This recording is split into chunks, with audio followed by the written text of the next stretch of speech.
Welcome to Knight Stadium in Buena Vista, Virginia. We are coming to you live from the foothills of the Blue Ridge Mountains, just a stone's throw from the historic Skyline Drive. Buena Vista is certainly living up to its name in this beautiful afternoon. Greg Gowdy. We are here for the first home game of the Southern Virginia University Knights football team. Today the Knights are facing off against our neighbors from the north. Yep. We welcome our guests, our fans, parents, and all the Knight Nation from across the country. Greg, this is a beautiful day for a football game. I'm excited. How about you? Well, it definitely feels good to have football in the fall again. Feels good. Family and friends, we are finally back with football here in the fall. Like Scotty said, our first home game here for Southern Virginia Knights. First kickoff of this 2020 season. Both teams had quite a off-season. Spring. Knights take the kickoff. This is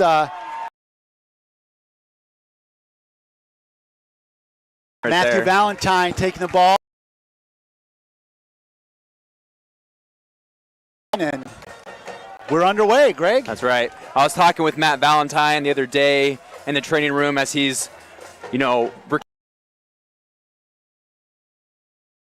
will lead the night off 2 wide.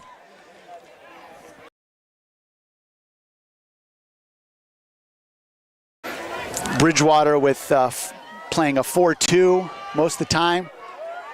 Knights with the handoff. That's a great run to start the day by Jacob Wood, freshman from. That's right. We'll get into some of the key things that the offense is trying to do, but let's kind of meet the back. Davis Pinkston. Right there was number 23, Jake Wood, the running back. Receivers, Chase Pope, Woodson Francois, and Jalen Troy. Davis in the shotgun. Met immediately at the 2 yards behind the line of scrimmage. Looks like it would be forward progress, put him about a yard loss. Knights will be third and 5 from the 36-yard line. Bridgewater brought the pressure right there. They were prepared for that for sure. Bridgewater is very stout up front. Gettysburg College, 1.1 yards per. A day of work ahead of them.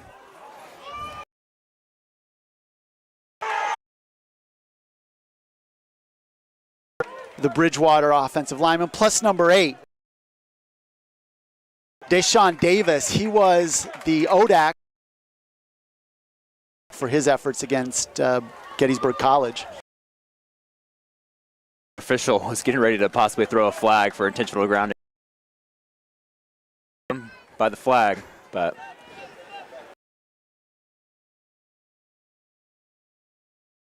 let the boys play. So 4th and 5 will send the Knights back. Fair catch. Not a bad kick. Get it out of. Bass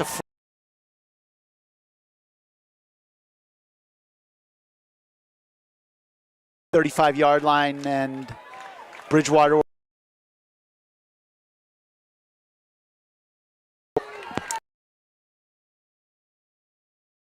Eagles on their initial effort here. Motion, handoff to the left. 8-yard run on that initial carry. That's a great carry. start to their offense, for sure. For some players to look out on the Southern Virginia defensive side, we have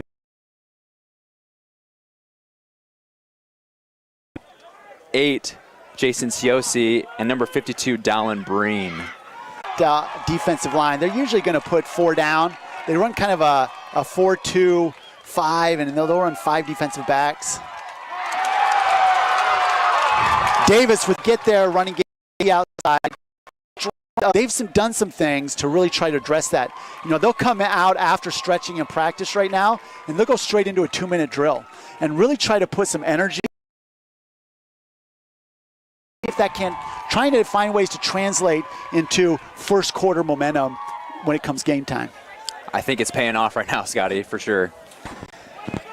I was one of the videographers for the football team for about 3 years, and I firsthand experienced Southern Virginia kind of coming out slow.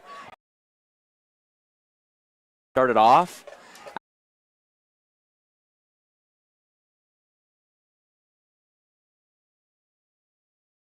Really good week last week.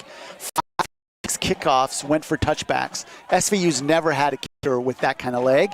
And what's funny is the one that didn't go for a touchback, SVU got the fumble and got the ball. So he was basically first on shutting down the game on the kicking it. This one was not even close.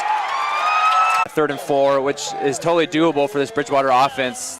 Their front 5 is definitely, we need, on the Southern Virginia side, we definitely need players like Keimani, number 99, to step in and hold their ground, let that front 5 line. Empty backfield.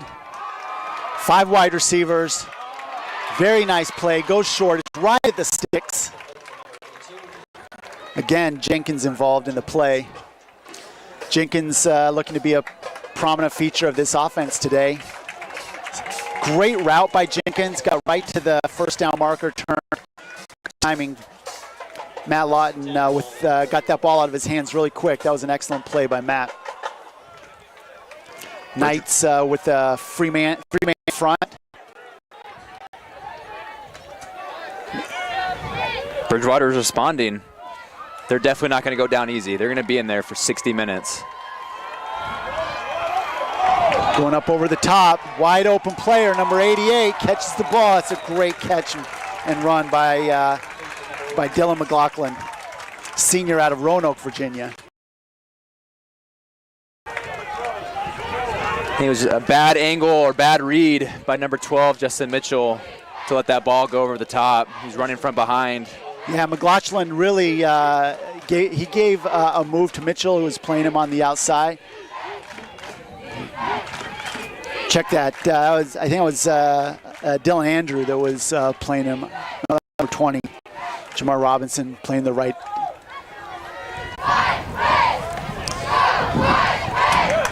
Jackson Hedren this time puts it between the uprights. And we got a tie game, 7-7, 4:35 left in the first quarter. Southern Virginia, 7. So the Eagles coming back and answering, Greg. Really know where to go. Try to make something out of nothing. But a hard situation. Let's see how they can handle and respond. 3 receiver set, double backfield. Good job at it. It's a great tool to have in your bag when you're looking at inside the 50, 4th downs. Yeah, before Derek Bass, I think Pinkston was their best punter. Exactly right. And he's still going to be, the number 2. Maybe some games the number 1, depending on how the game's going. Let's see what Bridgewater can do back in their own territory. Yeah, excellent punt, pinning them at it's 1st and 10, ball on the 7-yard line. An amazing punt, and great punt coverage as well by the Knights. Be able to get some ground. Again, just trying to relieve that pressure of being so close to your own end line. Bridgewater does have a strong run game, so it's probably going to be pretty easy for them to move out, but unless the Knights defensive line can just plug those holes. Ronald Robertson is filling in now for Demetrius Gileppi's at tailback. 3 set, ball goes. That's a great stop and pop by and tackle by committee of the Knights. Yeah, Jason Siosi just stuck in that hole. Yeah, he put Ronald Robertson back, didn't he? Brought him back. That's how you stick it. Jason Siosi, returned missionary, freshman, had an incredible freshman campaign, and then went on a mission, played both lacrosse and football that freshman year. Back off his mission and really looking to make an impact at that middle linebacker position. Another wide receiver screen, a little bubble screen out of Bridgewater. That was a great play to get some yardage, get out, 1st down, relieve that pressure. Yeah, great play design. Again, Dylan McLaughlin, senior, 6'2", 204 pounds, out of Roanoke, Virginia, about an hour south of here.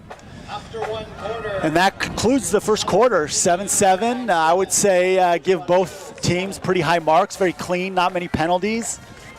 Really enjoyable game for this Knights and Eagles crowd. Yeah. I'm excited to see what this offensive coordinator keeps doing. He seems like the defensive coordinator on the Knights side is able to stop the offense for a split second, but then this offensive coordinator from Bridgewater is able to pull something out that the Knights aren't ready for. So it is definitely going to be a battle for 45 more minutes. Yeah, Scott Lem, the head coach for the Eagles, has, this is his first year as the head coach, but he spent 11 seasons as an assistant here at Bridgewater. So there's a lot of continuity. Even though he's the first-year head coach, they really were able, I'm sure, to keep together a lot of the coaching staff, and not your typical first-year scenario when you've been at the institution for 11 years previous. For sure, and along that line, Bridgewater has, I think, 9, possibly even 10 returners. They've only lost 1 key player, so talk about continuity. Right. They're picked to finish 3rd in the ODAC, which is a solid Division III conference. Little play action rollout. Lawton had his receiver with just a step. Not able to connect with their number 87, Jamel Johnson. Jamel's a 5'10 sophomore out of Richmond, Virginia. You'll keep hearing me call. You'll hear us call a lot of Virginia players out of this Bridgewater team. 95 players on the Bridgewater team from Virginia, Maryland, North Carolina. That's their hotbed. Yeah, they do a really great job of recruiting locally. Trips to the right, but handoff up the middle run. Again, they got Ronald Robertson Jr., that junior from Stafford. In contrast, Greg, to the 95 players from those three states, the Knights, just an hour south, have 15 players from Virginia, Maryland, and North Carolina. So you'll hear us calling players from all over the country. That's right. Again, trips to the right. Shotgun for Lawton.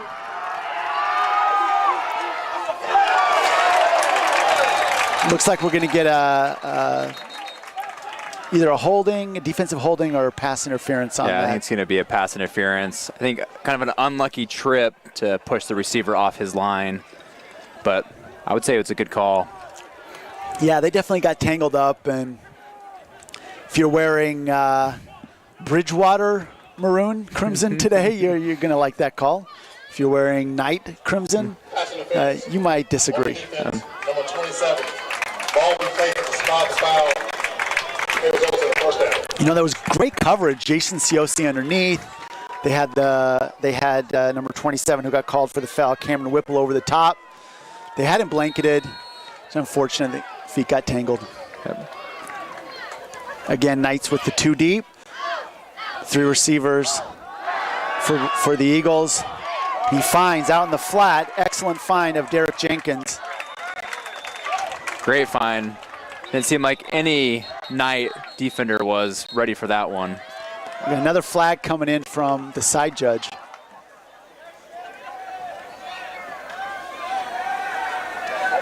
Well, the motto for the defensive side for the Knights is turn the knife. What do you think about that, Scotty? That's instills a bit of a let's get after this kind of thing. Like, let's not just stick the knife in, but let's finish the play. Let's see what this penalty is. Walking back. So number 19 trying to block for his teammate downfield, got called for a block in the back. So the result of the play is really just a yard, and they'll replay it. So 1st and 10. Yeah, we mentioned it before, the defense trying to work on their key strategies of rallying to the ball, punishing the mistakes that Bridgewater might make. No, not missing that first tackle, going to that turn that knife. Don't let them breathe, basically. Push them underwater, hold them down. And that's the way they're going to be able to come out on top. Kind of with the way this game has started, that's how it's going to come out on top. You got to be able to handle that front line, and then you'll be able to handle the rest of the game. Nice pass to the flat there to Derek Jenkins. Derek Jenkins speedster. They're going to try and get him out into space. They've already tried to do it 3 or 4 times. Wide run, zone blocking run for Bridgewater. Looked like Demetrius Jalapis was going to be covered up and brought down, but Jalapis finds a little crease, pushes forward, and gets an excellent gain, enough for a first down. That was a great play. That zone blocking play, as they won that run wide, is really for the running back just to look to find creases. Just find that little sliver of light, be able to go right through. Lawton under center. Splits wide left and right. Play action. Again up over the top. That was a little push by number 19. I create thought that separation. Great route. Got a little bit of separation. Chad Jones using his height and length to try and get a little space on the cornerback, Jameer Robinson, for the Knights. Jameer is a freshman from Manif, California. Brings up 2nd and 10. 2nd and 10, 4 wide receiver set, 3 to the lefts. And Viante Tucker out to the right.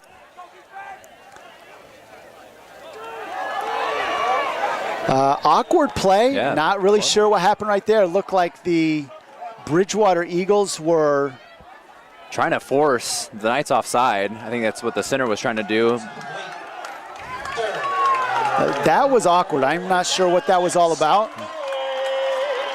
Big 3rd down, the Knights defense.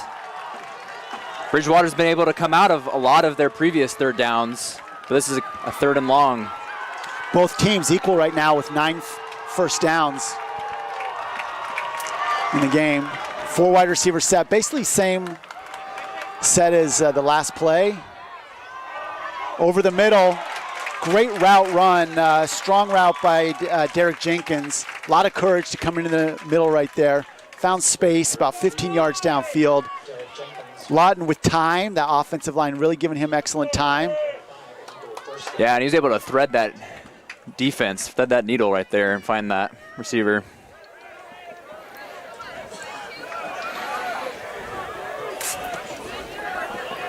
The Knights staying with their 2 high safeties. Zone run again. Running with Demetrius Gileppi's. Stop on play by number 52, Don Green. Decent gain, 4-yard gain. 2nd and 6 for the Eagles. This Eagle offense is doing a great job of mixing it up. Inside runs, outside runs. They've gone under center. He's been in shotgun. Here we have 2 running back set. We have both Robinson and Gileppi's in with 2 to the left, 1 to the right. Outside run again for Gileppi's. He's doing a great job. 3 yards on the carry, 3rd and short. He's doing a great job. Talking with Lecca last night, number 4 on the Knights defense, he said that Gileppi's was definitely Bridgewater's main dude, as he put it. So they got to be able to stop him. Brings up 3rd down. Make some noise. Another 3rd down and short. Bridgewater's been able to convert a lot of 3rd downs. This is under center, power run. What a great play by number 95 for the Knights. Excellent way to step into that hole.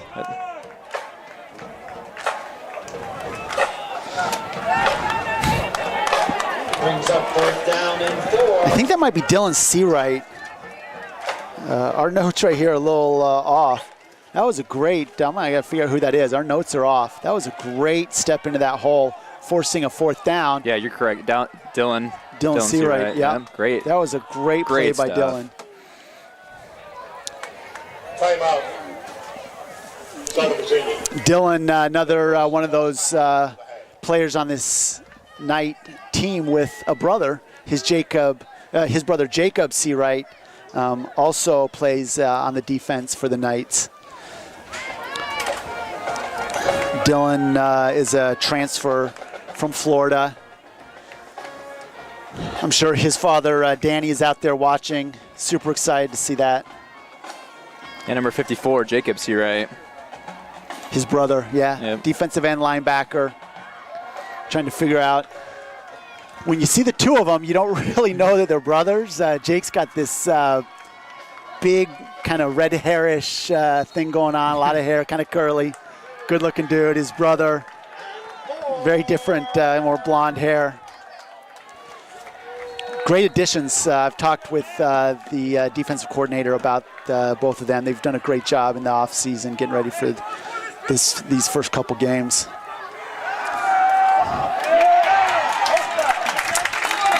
Fourth and 3, and that slot receiver, again, the Knights leaving Derek Jenkins open. This zone defense by the Knights is really allowing the Bridgewater Eagles to move the ball down the field, slow time Just like the Knights, ball control seems to be the MO for both teams right now. Yeah, I feel like the defense isn't prepared for those quick little passes. Another bubble screen. This time the receiver kind of slips. Viante Tucker falls down. Fourth time they've looked to throw that bubble screen. Looks like Tucker comes up hobbling a little bit. He runs off the field under his own power. Hopefully he's okay. 2nd and 7 on the 18. Brings up 2nd and 7.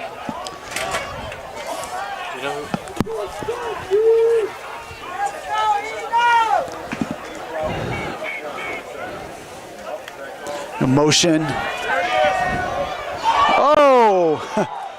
So they look to throw the ball that time out to Jamel Johnson, and that was a great play by Dylan Andrew jumping out there, freshman from West Valley City, Hunter High School, one of those Utah freshmen. You'll find a lot of Utah freshmen on this team. That tends to be because of the affiliation that we have with the Church of Jesus Christ of Latter-day Saints here at SVU. Most definitely. A lot of players from the Utah, Idaho, Arizona area. Knight defense need to hold them and hopefully take some ground back if they have any hopes of definitely not giving them another first down, but hopefully keeping them out of their field goal range. Bridgewater not sure what to do right there in that play. Looked a little confused. The offense was looking over. Coach Lem calls a timeout. They'll discuss it, see what they can do coming back on the field. Very important, 3rd and 7. Bridgewater has a lot of threats that they can go to for a third down situation like this. The Knights probably got to be ready for another just either quick in or quick out. Bridgewater's probably going to try to thread that defense. Things are pretty even right now, though Bridgewater's getting the best of the time of possession. They've got 11 first downs and 4 out of 6 on third down, 67% on their third down efficiency. So the Knights really need to step up and do a little better in stopping. You want to get off the field. You know, they're slowing them down. They're getting them to third down 6 times. But giving them those first downs, as well as Bridgewater being 1 for 1 on their 4th down attempts. Yeah, a total of 16 plays on this drive. The Knights defense are definitely feeling it right now. They need to get this stop. Trips for the Eagles. Lawns in shotgun. Play action as he rolls out to the right. That is an amazing throw by Lawton as he finds his receiver cutting to the outside. That was wide receiver Chad Jones, a 6'4" redshirt senior from Haymarket, Virginia, going up, catching that ball. That was a great route by him. Put that foot in the ground, hard cut to the outside. If it wasn't a perfect throw, I think the cornerback would have had it, but great throw by Lawton. Yeah, the Knight cornerback was close, but perfect placement. Great touchdown for Bridgewater. It's a great way to end a long drive. Yeah, that was a drive that really put the Knights on their heels throughout. Even though they got them to third down a couple times, 4th down once, couldn't hold them out of the end zone, and then number 24 Jackson Hedren, the kicker, finishes it off. Yeah, almost a total of 5 minutes on that drive. Basically, this whole second quarter, Bridgewater has been controlling the ball, controlling the field. The Knight defense had some opportunities to stop, get a turnover, but Bridgewater did a great job driving down, getting a great touchdown. Now the lead, 14-7. Well, I'll have to see if the Knights can answer. That was, again, a really great mix of rushing and passing by the Bridgewater offensive staff, calling a really good game. But I think Lawton is really playing within himself. He's making good choices. Maybe it's not 100%, but he's doing really well. He is moving the ball the way the team wants the ball moved right now in terms of controlling, getting the ball out of his hands quickly, not putting a lot of pressure on his offensive line to by holding the ball too long. But that O-line, I mean, he was under pressure very little there, rolling out. On that one, he rolled out, had all day long, all the time he needed to find his receiver on the outside. And it was a great catch by Chad Jones. Yeah, contrast that to on the Knights side when they're offense with Davis. He has time to throw, but he's under pressure, whether right away or within just a second or two. He's got to make a decision. Short kickoff by their freshman kicker.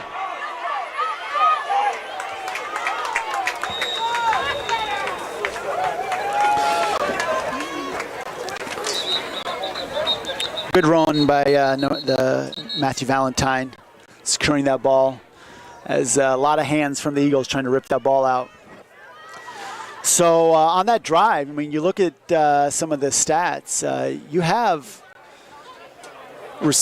5 receivers with catches. He's doing a good job, Lawton is, of spreading the ball around.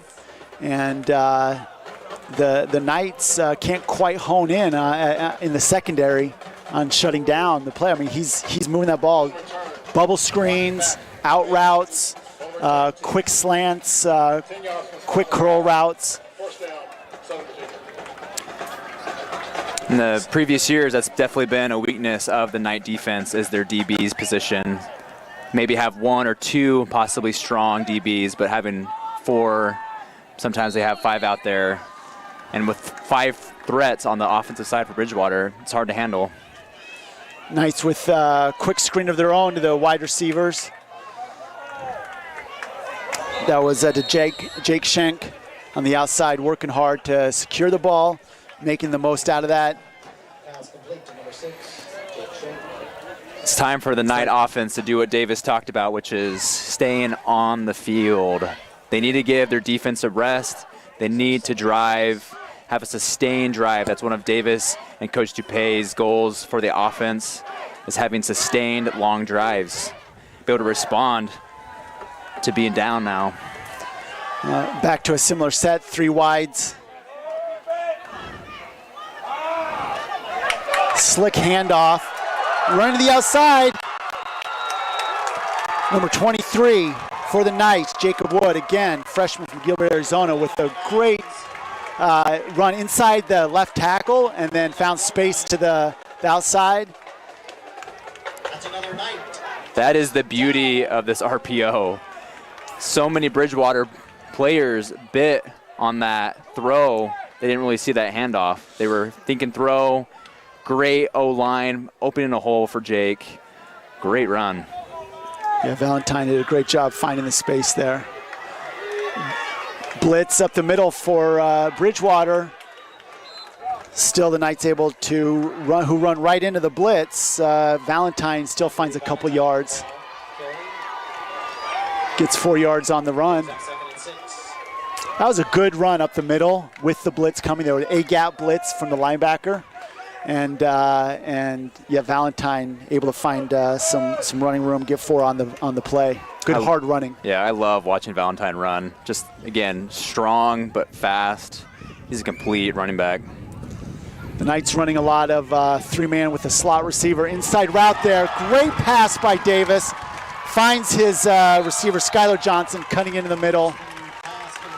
Well, it might not be a long, sustained drive, but they are moving the ball, Scotty. And that is a great way to come back. Again, we talked about this earlier, that the Knights starting slow, having to come back. And yes, they're down right now, but they are still in the game. They are in it. They're not giving up. Offensive line did a great job there. Cade Nelson was in blocking as well. Gave him the time that he needed to find a 20-yard gain down the field. That long in route, you've got to have good blocking. Give Davis time.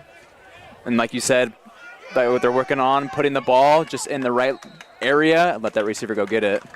Jacob Wood with a carry. Really strong run there by Wood off to the right side. We got a player down.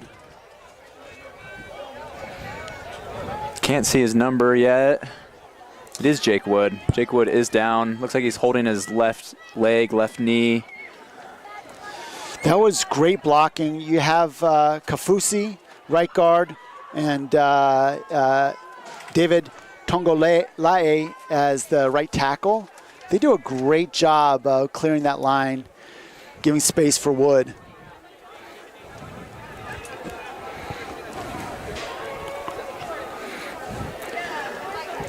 I would say the Knights are becoming a more complete team. Again, as a videographer, being around the team for 3 years, from 2017 to 2019, I wasn't on the university back in this COVID year for 2020. Obviously, they played in the spring, this 2021. They had some big weaknesses that made it hard to stay with teams, to win games. And O-line was definitely one of those deficiencies, but we can see right now they are controlling that front five, which is giving the running back, Davis, Jake Wood, Valentine, the ability to do what they do best. Right, Safotu Lavea, Hayden Birch, our center, McCade Bradley, Anoke Kafusi on the left side, along with David Tongolole.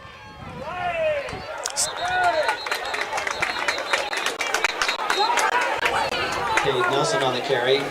Bridgewater stepping up now, not letting the Knight offense just do what they want. They're trying to put a stop to this momentum, and that's a great defensive play right there.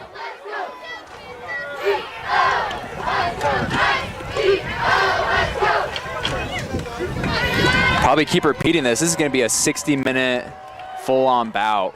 Bridgewater, again, a playoff contender, playoff caliber team.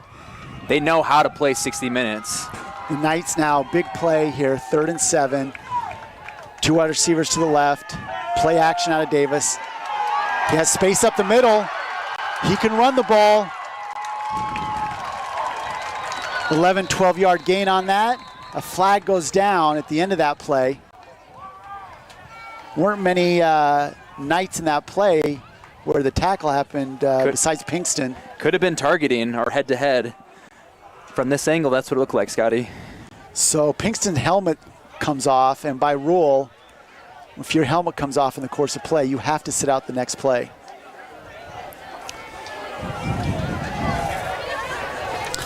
Back up number 7, Jake Lindsay coming in.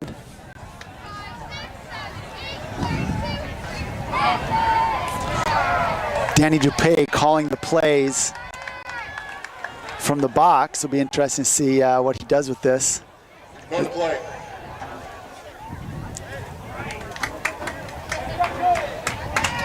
Run the play. Personal foul. Lines out block. Number 14 on the offense. 15-yard penalty. Blindsided. I definitely didn't see that coming. I didn't notice that one. Woodson Francois called for a blindside block. Personal foul. Those mistakes. A great play. Brings the ball back to the 20-yard line, so it'll be 3rd and 10.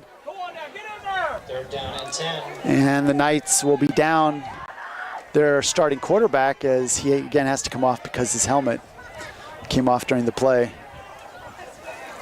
We'll see what Jake Lindsay has. Jake Lindsay is a senior QB from Bountiful, Utah. He's been in the system for quite a while. Looks like we either have a flag or a timeout. Delay game. Delay game, so it'll be 3rd and 15 for the Knights. We talked about the defense for the Knights trying to turn the knife, punish mistakes, don't let them breathe. Right now, the offense is kind of, shooting themselves in the foot with some of these mistakes, putting themselves almost out of field goal range. Yeah, so Bass, if they're inside the 35, he's got range from 50, 52. We can talk more about that. If Lindsay this time taking the sack, probably putting them out of field goal range, not a sack you wanted to take. But, he was under pressure right away. 97 and 44 for Bridgewater were right there. Preston Turner put pressure on up the middle.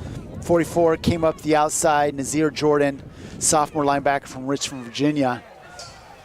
Great call for Bridgewater. Great execution. They suffocated Lindsay. He tried to roll out of that. I think it was a planned rollout as he came out of that. But Nazir just too fast. He was not able to escape him. He might take another delay of gain, probably put him in a better situation to possibly punt. Right, this is right at the edge, probably just past the edge of Bass. On the offense, 5-yard penalty. Replay.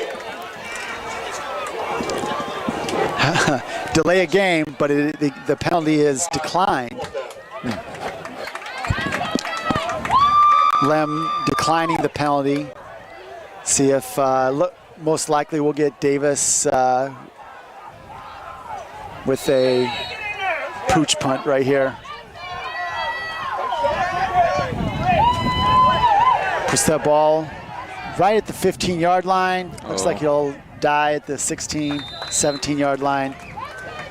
Not as good as the last one, and had a bad bounce, unlucky bounce for Southern Virginia, but a good bounce for Bridgewater. Not too bad of a situation to come back in with just under 4 minutes to play left in this first half. So disappointing ending to a good drive by the Knights. To your point, I think they gave their defense the rest that they needed, but now it's going to be an opportunity for Bridgewater. If they can make the most of this drive, get a touchdown here, you'll put the Knights in a bit of a tough place coming into the second half. Though the Knights were in that same position last week and really had a strong second half. Yeah, Bridgewater's offense is great. So if the defense can at least just hold them to not get any more points on the board, that would be a success. Single wide out, ball's on the ground. That was an option play by Lawton, and a little bit of miscommunication between him and the running back. Looked like he tried to pull the ball out there and held it in there a little bit too long. Yeah, a little unlucky. Second 11 for the Eagles.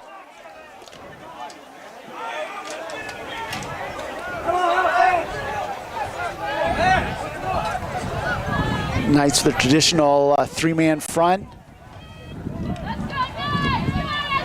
Nice blitzing. Excellent catch to the outside by number 30.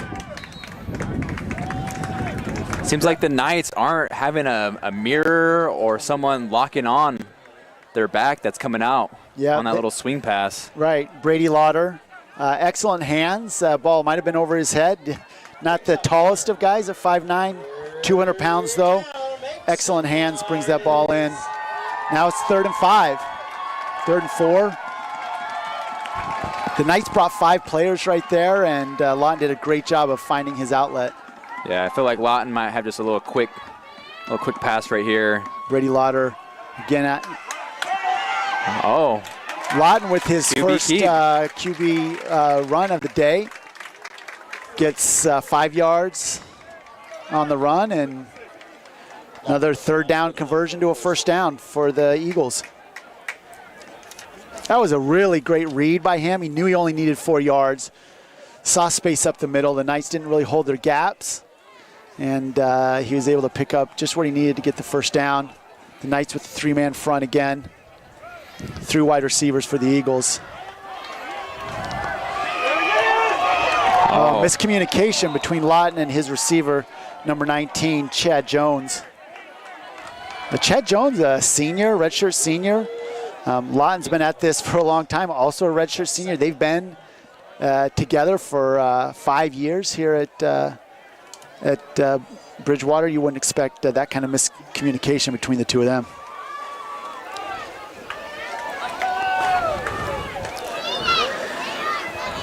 Just right over 2 minutes. Knights defense just got to dig in again.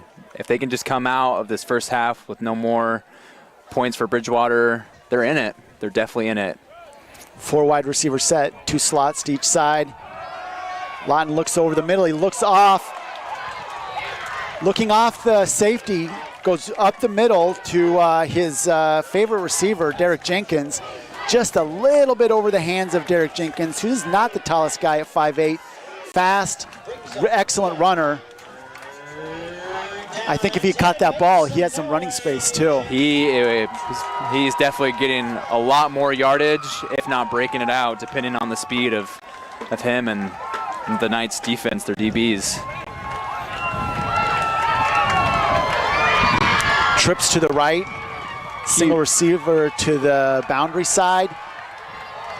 Looking for that bubble screen.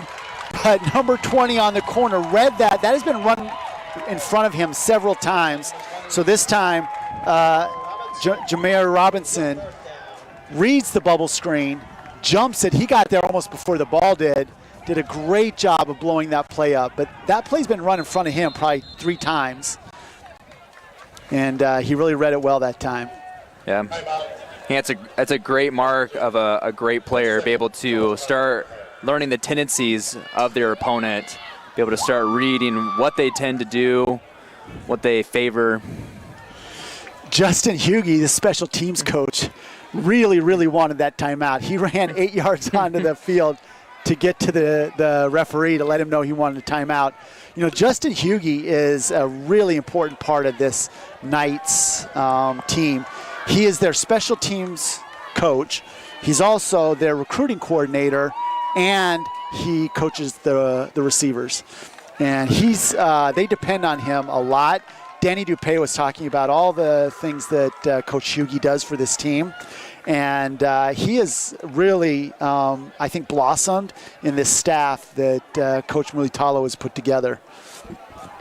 What a great guy, too. Awesome talking with him on campus, seeing him in the weight room, putting in work. A family that's all in. His wife runs the admissions at Southern Virginia University, Madison Hughey. Looks like the Knights will get a little bit of time. We'll see how this return goes and see what the offense can do. Minute 49 left on the clock for this punt. Big hit by Lecca coming in. All right, looks like the ball will be at 31. Chase a little upset with himself, thought maybe he could get that ball. Chase Wester, try and do something with it. He definitely wanted something. He wants a piece of Bridgewater. I'd love to see Chase on that ball and see what he could do. He's a specimen. When you see that guy, he's spent a lot of time in the weight room. He's quick, he's strong. I think he's going to be a real important part of the SVU offense in the future. Unlucky for Bridgewater to do anything with that offensive drive, but awesome on the defensive side to be able to get a stop, get them to punt, give the offense some time to make something happen. Yeah, a couple of huge plays. Jameer Robinson coming up with that big third down stop. He's a freshman, as I mentioned, out of Manif, California, Chaparral High School. Let's see what Pinkston can find. He looks over the middle, inside route. What a great slot receiver cut by Jake Shank, the sophomore from Encinitas, California. The offensive line stepped up right there. That was huge. Gave Davis just the perfect amount of time. And I am so impressed with these receivers. Again, reflecting on my 3 years watching, these receivers can handle that pressure. They have so much composure. Great protection from the offensive line as Pinkston looks to the outside. A great timing route as he threw that ball long before Chase Pope came out of his break. That ball was right there over the top of the inside corner and in front of the safety. Really great pass. That shows his arm. Right? I mean, that ball, I mean, he really had to do a great job to put that ball over the top of the zone defense with the corner underneath and the safety over top. And Pope with a great route. Yeah, I mean, I almost thought that Bridgewater DB was going to have it, but yeah, great positioning, great find, and that right there shows what happens when you put in the reps, right? When you put in that extra work to get that timing down. Looks like there's the player down number, might be maybe 97 for the Eagles. Don't want to say until I know for sure.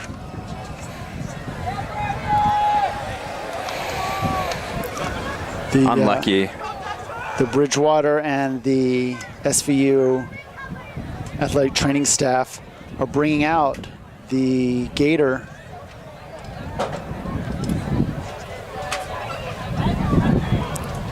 You never wish anybody to get hurt.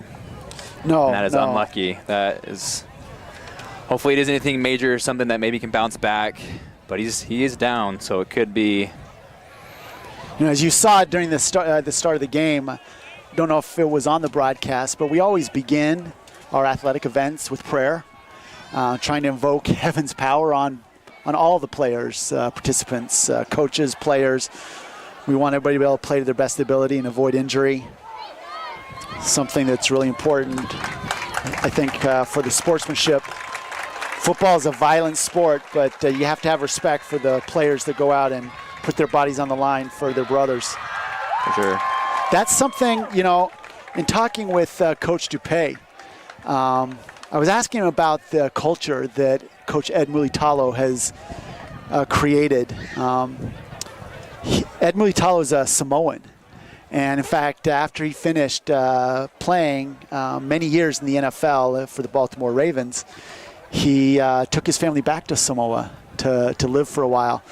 And one of the things that Coach Dupay said, as we see Preston Turner getting helped onto the Gator, Danny said that, you know, in the Polynesian culture, when you're in the family, when you're in, you are family. They will give everything to you. And that's something that Coach Ed has tried to bring to the SVU players and coaching staff, support staff, that when you're in, you're in. And he talks all the time about playing for his brothers. Play for your brothers. Play for your brothers. And that family culture is really important in his life. I know his family well. I've been to his house. Our kids play together. He's got some young kids that I think have bright athletic futures. But more importantly, they are just kind and loving people, and they will give you the shirt off their back. Coach Ed always wearing that lei when he's on the sideline.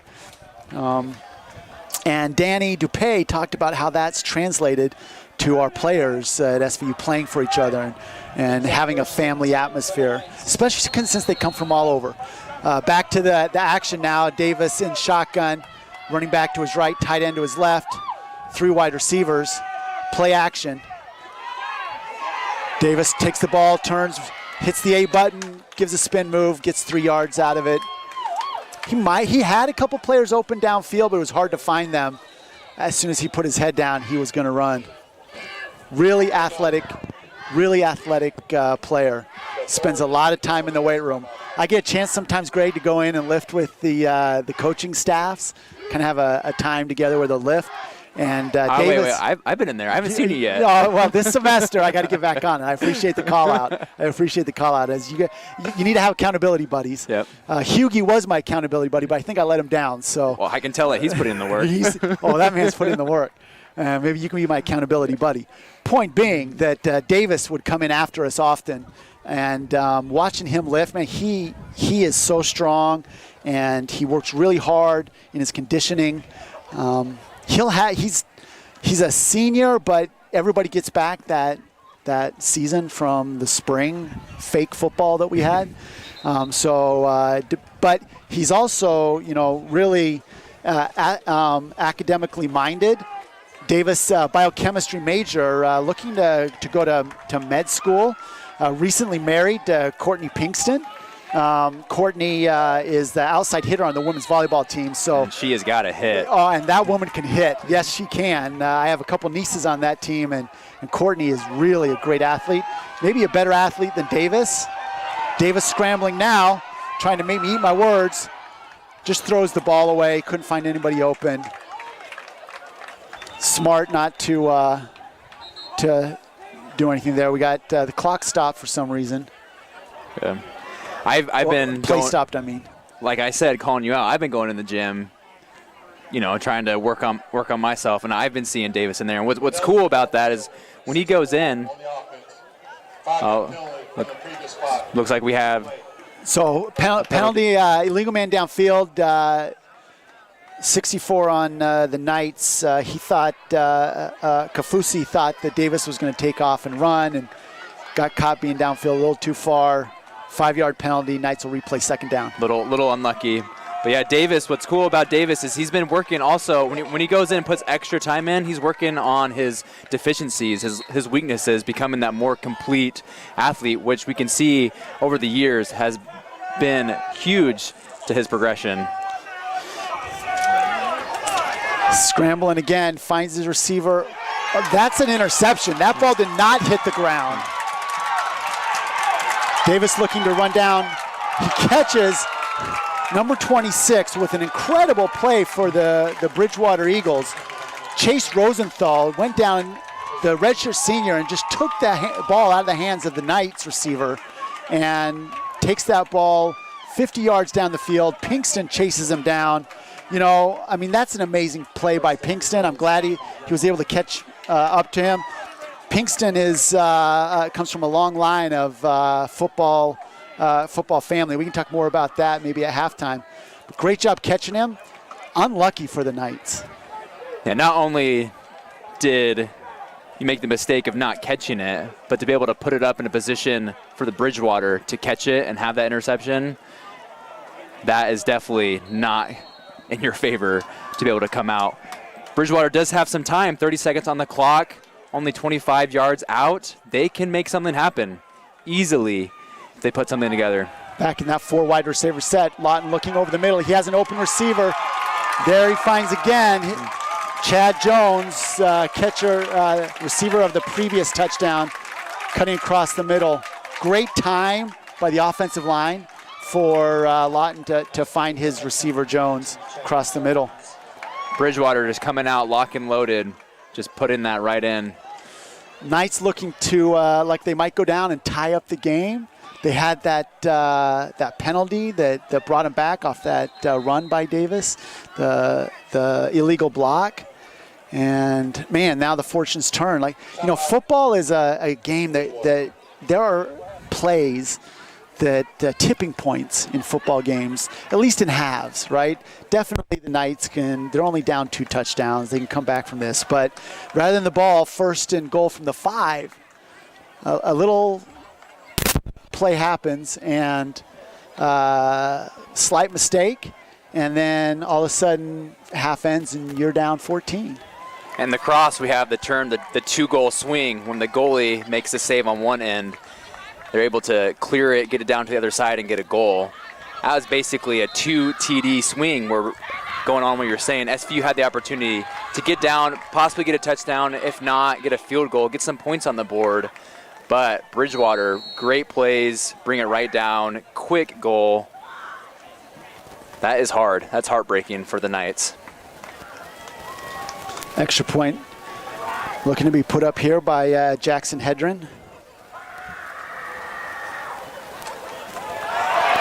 It's a fake. He makes it into the end zone for a 2-point play. Wow.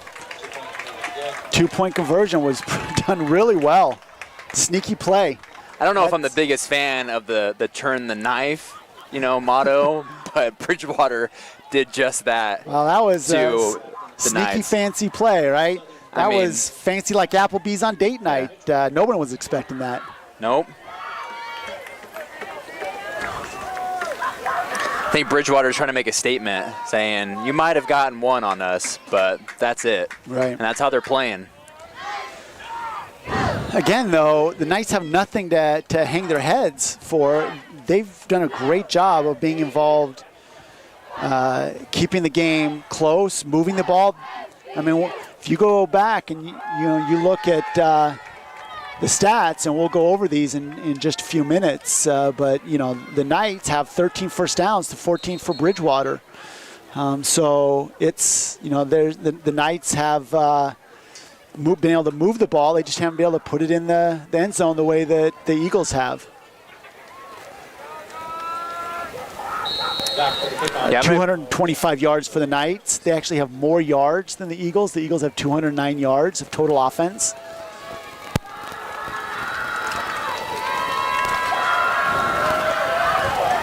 Pooch kick, just putting the ball down, not give the Knights any chance to have make a play. Make a play, run back, trying to curtail any nonsense. Smart call by the Eagles staff, and the Knights now with 24 seconds left have a couple choices. Right? Do you try to get a kicker who's got 50-yard range? You get the ball to the 35 and give him a chance, or you just sit on the ball and say we'll go into the second half, live to fight another day. Yeah, and the Knights I know definitely always come out swinging, even with some knockout punches in the second half. So they are definitely still in it. Hopefully the team can still rally around each other, rally around the coaches.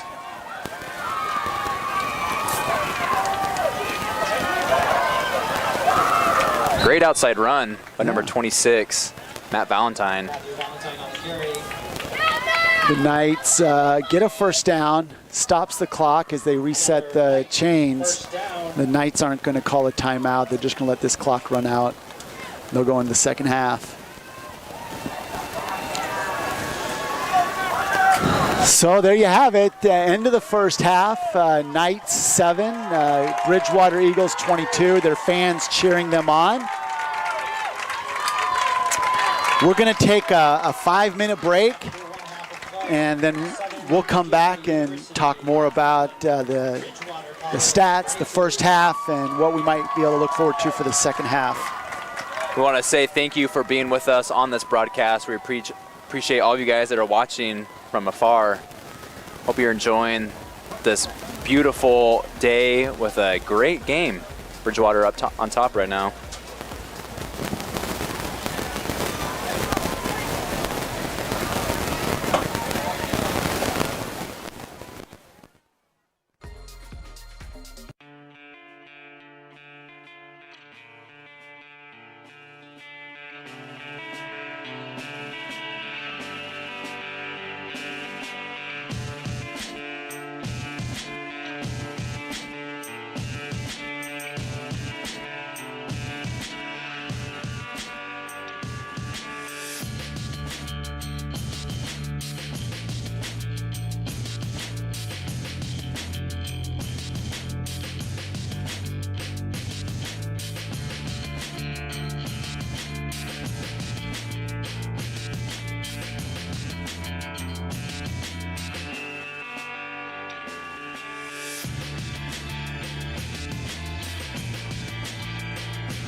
Don't show up, don't come out, don't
give a big round of applause and welcome back to the field our own Southern Virginia University Marching Knights.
In the Southern Virginia University Fight Song.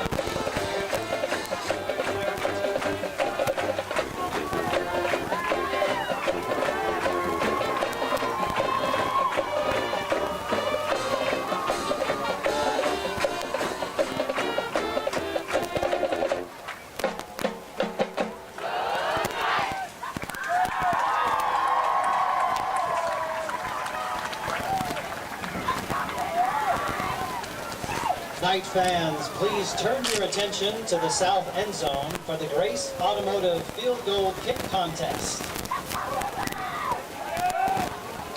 TJ Coons, a freshman from Minor, North Dakota, will attempt to kick a 20-yard field goal for a free oil change from Grace Automotive. Good luck, TJ!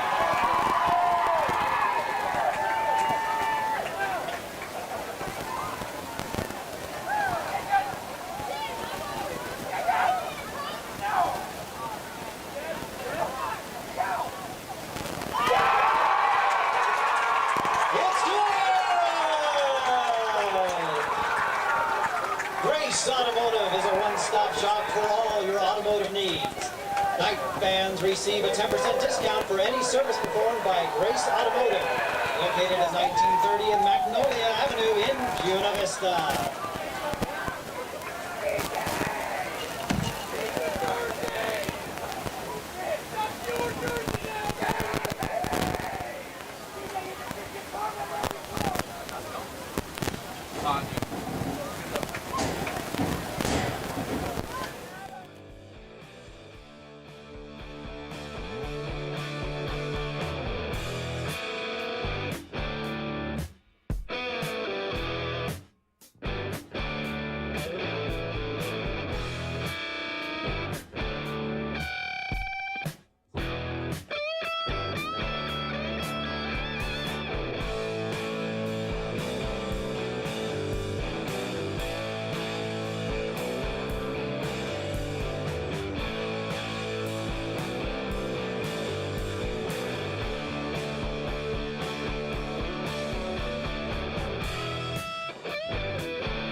Welcome back to Southern Virginia University's game between your Knights of Southern Virginia and the Bridgewater Eagles.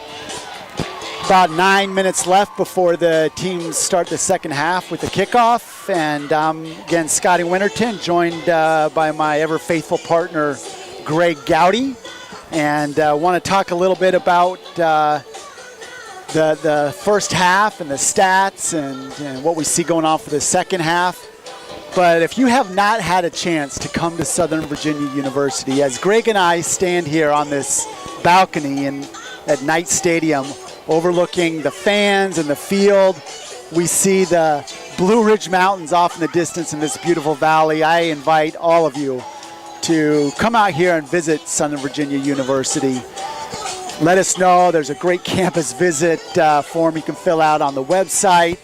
Come on out and let us host you and introduce you to our family. As Coach Mulitalo says, family's the most important thing. And we really feel that way at Southern Virginia University. You know, our students come from all over the country.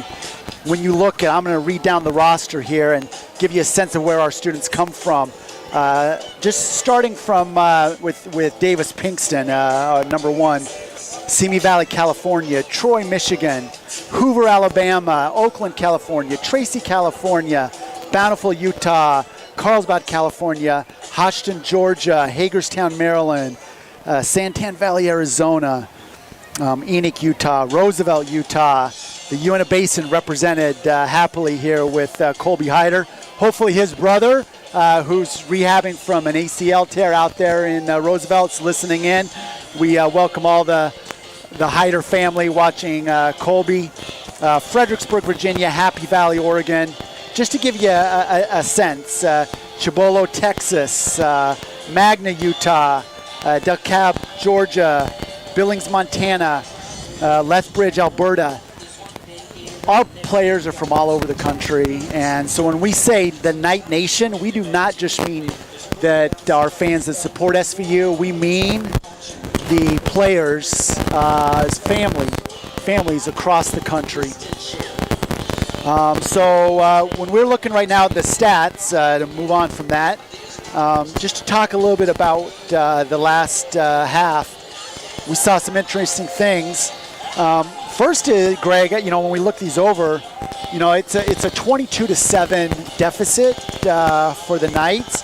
But when you look at what's going on, they have 11 for 16 for 153 yards in the passing game versus 15 for 21 for Matt Lawton and his Bridgewater Eagles for 175 yards. He has 3 TDs. So the Eagles definitely are moving the ball in the passing game, but the Knights aren't far from that. You know, they're right there.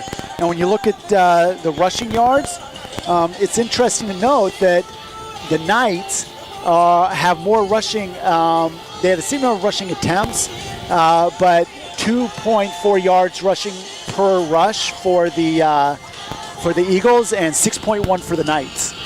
So, you know, on the rushing side, the Knights are doing a little bit better. They have 85 net rushing yards versus the Eagles 34. And again, we mentioned this earlier, the total yards is 238 for the Knights and 209 for the Eagles. However, the Eagles have run 6 more plays. You know, they've had control of the game. The Knights are not doing bad in that arena, but they certainly haven't controlled the game as well as the Eagles have. I think the biggest thing that stands out to me, Scotty, is talking about that control, is the efficiency Bridgewater has on third down. Bridgewater, 6 out of 9 third down conversion, like getting that first down, whereas the Knights have 1 out of 5, 20%. And that is what's given Bridgewater the opportunity to stay on the field longer, to move that ball, give them the opportunities to get up with this 22-7. Bridgewater is definitely handling the game through the air, where we know that the Knights defense was focused on handling the front five, and it seems like they're doing a pretty good job. For sure. But now they have to tighten it down, lock down, you know, the passing game Bridgewater has. Right, when you're looking at, like I said, 2.1 yards per rush, you've done a great job handling the rushing game. But Lawton, you know, he has so much composure. Redshirt senior, standing in the pocket. His line's giving him all kinds of time. The Knights have 1 sack that on that early drive, Cioce. right, by Jason Cioce. But the front line is really just handled the blitz. You know, the Knights have brought 4 most of the time. They've done a 3-man rush now and then, and with a few blitzes. But they're going to have to get after Lawton because he's got composure. And when you give him time, his receivers are getting open. They run good routes. He's not throwing interceptions. The Knights had a chance at a couple, didn't come up with one. But they're going to have to get after him a little bit. When you look over on the defensive side, you see Brett Tharp, the preseason second-team All-American, leading the way for the Eagles with 6 total tackles. Both teams have 1 sack. For the Knights, Jason Cioce with 8 tackles. And then right behind him, you have Cameron Whipple, the safety, number 27. You've got Lecca right behind them with 6 tackles, as well as Dallin Breen. So, you know, the Knights are swarming to the ball. They're getting after it. But it's, you know, I look at this as 3 plays that were really big for the Eagles. The first was that penalty call down on the 5-yard line. Chippy call, like, I mean, ticky-tack. Not sure it needed to be called, but it was. Then from the Eagles' standpoint, that kick return, right, that got him to the 49-yard line off the kickoff. And then that interception. Those 3 plays really turned the tide negatively from an offensive perspective with that penalty, and then really positively from the offensive perspective of the Eagles in that first half. And the Eagles scored off of those 2, you know, scenarios: the short field from the kickoff, and then, you know, that return, that interception return, it was a 50-yard return to the 25-yard line. The Knights are in this, but you kind of talked about, you know, shot themselves in the foot might be a little too fine a point, but they're going to need to be more precise to come back from this 15-point deficit. Yeah, and the Knights have it. The Knights have the ability to be consistent. I've seen time and time again that this deficit, some may think it's big, some may think it's small, whatever you think. I know for a fact that the Knights are still in this. If they rally together, rally behind their coaches, which they have the ability to do, and they can come out swinging, have some knockout punches, be able to make this a great second half, and be able to come back. The defense has the ability to hold Bridgewater. They've controlled the front line on the run game, and, you know, with more skilled players now and the defensive back, they can be able to control Bridgewater's passing game and get that locked down. They're in it. Bridgewater has got to keep doing what they're doing if they want to stay ahead. Their play calls on both sides of the ball have been really good. So the Knights are working uphill, but the Knights know how to work, and they know they can come back. Sure, and that family, brotherhood, support, and it is SVU is very much a family institution. You know, Davis, I'm sure his parents, Rob and Julie, sitting back in in San Marcos, Texas. In fact, there's an interesting note. Davis's Pop Warner coach is at the game. He is from Colorado, and then he's out here supporting Davis. The Davis parents is Rob and Julie, I'm sure, cheering him on. Davis has had 3 sisters and 2 cousins that have gone to SVU. And, you know, I talked with the players, you know, Leka Apadeka, you know, his mom and dad, you know, sitting at home, Emma Davis, his grandma Lucia, his godfather Lopi. You know they're out there cheering our players on. They believe. They know that these players can come back. They watched the game last week, and they came back from a bigger deficit than this. So, you know, if you're a Bridgewater fan watching this, you got to be excited about how Lawton is moving the ball, the control that they've shown, how they've supported each other in the offense in terms of the run game, supporting the pass game. The play action has worked really well in the Knights, pulling Jason Ciosi up, pulling Justin Mitchell up from the free safety a little bit. And we'll have to see now. Now, the Knights are kicking off. They received the ball in the first half. The Knights are going to kick off to start the second half here. And they're going to have to, you know, you do not want to go down by another touchdown to start the second half. That's going to put your offense in a really tough position. So if the Knights can hold here, you know, they put themselves in a chance to kind of regain some momentum. Bridgewater really has shown, though, that they can control the ball, and it's going to be a back and forth. I hope everybody's still excited for this game because it is not decided either way, Greg. For sure. Bridgewater's got to keep their foot on the gas, and the Knights have to, you know, work uphill, push that boulder, but it's definitely doable for both teams. There is more laundry on the field right now than my daughter's room. So that was pretty clean, but but not a clean call or not a clean play. Not a clean play. A lot of laundry on the ground, and that was I think that was Chase Wester just unfortunately reached out and grabbed the face mask. Again, though, Bass not putting that ball deep in the end zone like he did last week. So a little off on his kicks right now. He's got a great leg, but just probably needs to tighten that up. I'm sure that'll be a focus for Justin Hughey, Coach Hughey, this coming week. Yeah, you can do it. And that just getting a little bit farther, whether it gets all the way into the end zone or not, just gives, you know, your players, your teammates a little bit more time to get down there.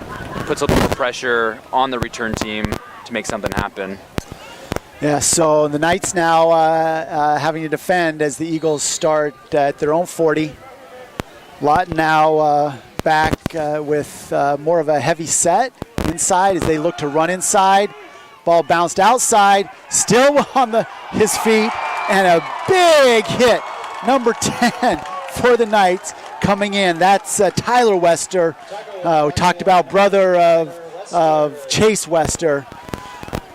Not exactly what Leka, number 4, wanted, but he did put enough pressure and held up the running back for enough time for Tyler to come in and make a big, you know, tackle for loss. Right, that was great swarming defense by the Knights as they put a lot of players in the way to try and stop Gillespie's. Pass out to the flat again to Gillespie's. Breaks 2 tackles, on the way to a first down, still on his feet. Breaks 4 tackles, driving the ball all the way down to the Knights' 29-yard line. Make that the 30-yard line. What a play. That was a heck of a run by Dimitris Gillespie's. Great blocking, great run, but just some missed tackles. Some of them were kind of a reach, but definitely doable. Missing those tackles is definitely not what you're looking for. But the Knights can still rebound. They're still in it. Right. 2 receivers to the right. Lawton looks that way, throws to the flat to Gillespie's. 3 straight plays to Gillespie's. workhorse of this offense starting the second half. Tyler almost there to get that tackle, to not let him get away, but just missing that. But luckily we had some follow-up to be able to bring him down just for a 2-yard gain.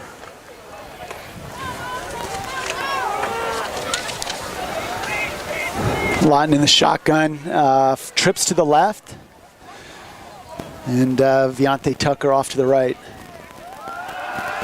Looks to the left. That was just a drop. Normally, we've seen his receiver, Chad Jones, with sure hands. Coming across there, number 20, Jameer Robinson, defending that freshman from California. Make some noise.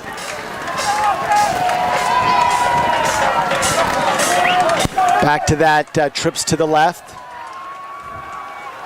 Knights in a, look like they'll be running a 2-deep zone defense here. Oh, with a great move on the outside from Chad Jones. He put, this time, Robinson in a very difficult situation as a 2-move out and up. Unfortunately for the Eagles, Lawton just barely overthrew him as Jones reaches long for the ball. Robinson got lucky there, but good favor for the Knights. This is going to be a stretch for Bridgewater. 45-yard field goal for their freshman kicker. Watching the warm-ups, though, it's doable. But now adding in pressure, people coming at you. Let's see if he has composure. Yeah, let's see what the freshman does. He's already missed one today.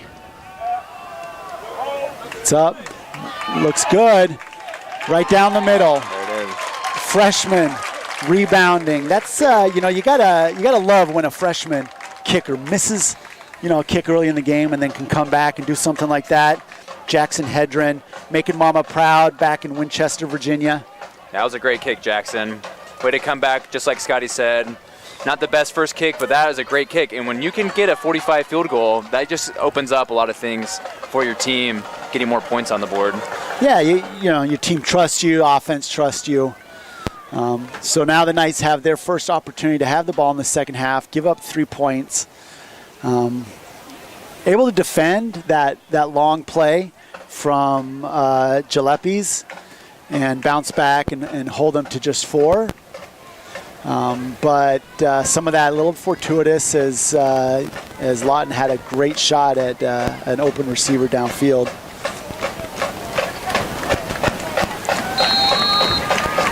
Excited to see Justin Mitchell and Matt Valentine in the back.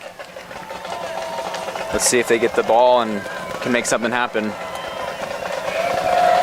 Justin Mitchell back there, mainstay for the defense, but his mom, Mark and Linda, I believe, are here in the audience. Valentine on the return.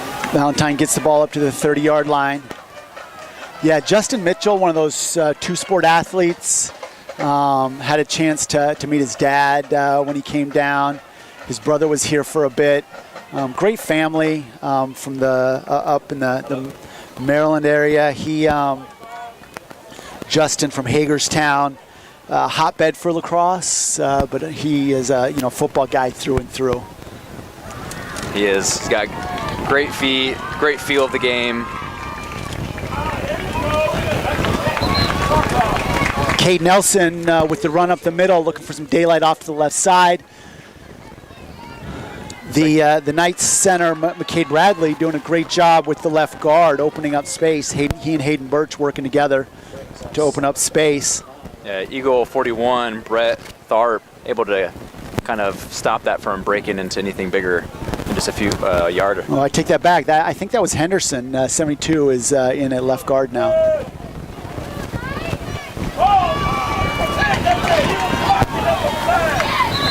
Quick out to the slot receiver. That was Schenk. Number 6, Jake Schenk.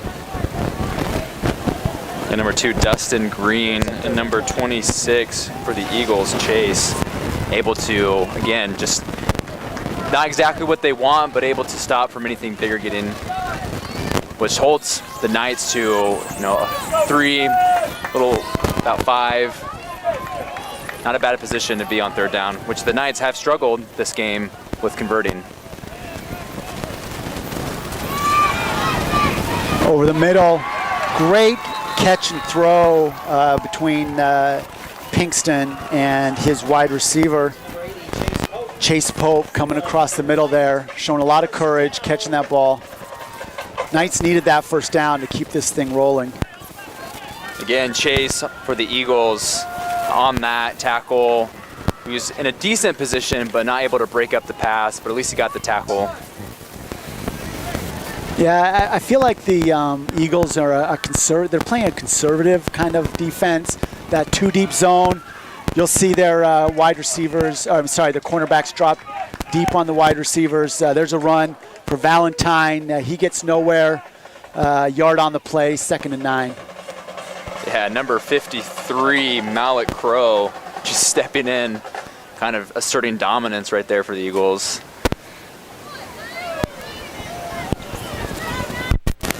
Knights in a 4-receiver set. You have both slot receivers, Wester and Schenk in the slots.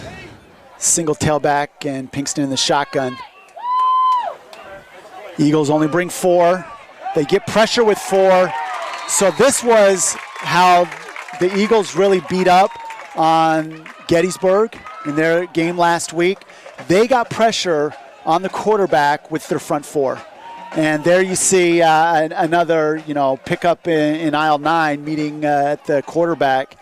2 players really got the better of the O-line in that play. And I thought the Knights did a much better job than this in the first half, protecting Davis. They're going to need to step up if they're going to, be able to keep drives alive. So now you have a 3rd and 16. Trips bunched to the left.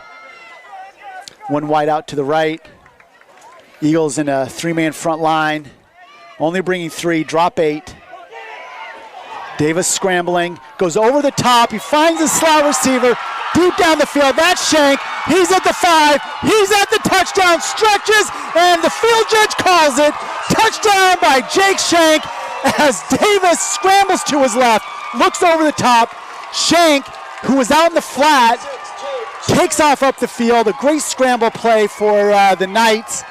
Schenk gets in behind the zone defense, and Davis puts that ball out where he could run underneath it. Really great communication between the two of them. Yeah, Jake realizing Davis scrambling and making that connection, be able to see each other. Great placement from Davis. And also, Schenk, what a move to have 2 people coming from behind and to cut in to give him that angle to be able to get that touchdown. It looks like we might have encroachment. False start, but I think Coach Mulitalos feels like the defense jumped and caused the offense to move, but such is not the case. Such is not the case. So here the Knights 5 yards deeper. Certainly should not be a problem for the young freshman kicker Bass. Give Bass a little bit more range just in case this game comes down to a field goal and have that just a little bit more reps out on the field. There you go. There's a glass half full idea. As long as it goes through. Yep. There you go. Your glass is half full. We're good. That was a good kick by Bass. Anybody wants to go hang out with Greg Gowdy, you'll know that you'll always have plenty to drink because his glass is always half full. Yep. Not the best on the defensive side, letting them get 3 points, but not the worst, and a great way for the offense to respond, come together. Again, this Knight team, going off of what Scotty's been talking about, going off what Mulitalo preaches, lives, is that family coming together, working together, not giving up. That full 60 minutes, and on this second half, 30 minutes left of this game when we started, and now we're just over about 39 minutes. Yesterday there was an opportunity for Coach Mulitalo to address the team, and he talked about that when he was playing in Baltimore, his second year, his first start, they played Jacksonville, and they had never beat Jacksonville. And they go out, they beat Jacksonville, and this is able to build some momentum for the team, and eventually this team goes on to win the Super Bowl, right? And so this idea of building momentum, they've never beat, the Knights have never beat Bridgewater. I wouldn't call it necessarily a rivalry, but as Bass goes back, I'll get back to this story in a second. Bass going back, we've seen this be a bit of an adventure for the Knights so far. Let's see how he's able to respond. So a much better kick, though this one goes out of bounds right at the 2-yard line. Bass is not going to be happy with that. Nor is Coach Hughey on the special teams. That's going to result in a penalty, and the ball, I think, will be placed at the 40-yard line. So anyways, going back to Coach Mutalo's conversation with the team yesterday, that, you know, you need to beat teams that have been your thorns. You need to be able to pull that thorn out and create momentum. Ball starting at the 35, by the way.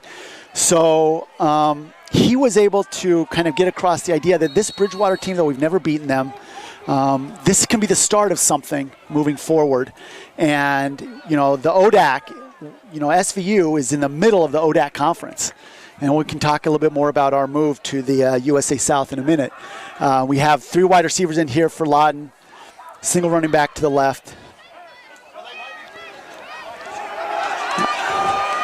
Pass, he looks to go over the top. It's a great look in that out route, that deep corner route. Looking to grab Derek Jenkins, who really played prominently at the first 10 minutes of the game, and then they didn't really get the ball to him much after that. So this ODAC, Greg, on lacrosse, you've played many of these ODAC teams. SVU was in the Capital Athletic Conference as Lawton looks to start this play 2nd and 10. Tight end to the left as they run to the field side. Looks like he gets 4 yards. And the Knights this year, in their first year, having left the Capital Athletic Conference to be in the USA South, a much larger conference. During all of that, the Knights football team, because the Capital Athletic Conference did not allow football or did not sponsor it, they played in a New Jersey conference. And then for a couple years moved to the ODAC as a kind of, the only team allowed to be in with the ODAC was this football, the Knights football team. So it's not a rivalry, but they've played these Bridgewater guys several times. What a one-handed catch. And wow, that was Chad Jones again grabbing that ball one-handed as he had number 20, Jameer Robinson, all over him right there. Great coverage, but better catch. What a pass. That was the only way he was catching that ball, was with one hand. Robinson did a good job. He was right there, and if he didn't get that with one hand, he's not catching that ball. Yeah, this is the 3rd meeting between these two teams. Strong run up the middle. Looks like they brought in a different running back. I think that was, you see who that was? Number 82. Oh, is that Eric Jenkins? Coming back and running. Great move to get some yardage.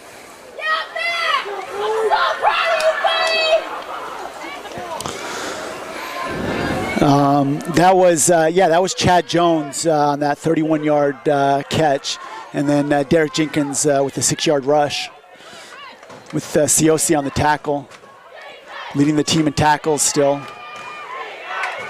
Ciosi with a solo tackle, blowing through that the 2 blocks from the tight end and the receiver. That was a option play as Lawton kept the ball, and Ciosi's got he's got speed to he comes through really fast and strong. Yeah, Ciosi's the complete package. He's got the heart, he's got the speed, and he's got the power.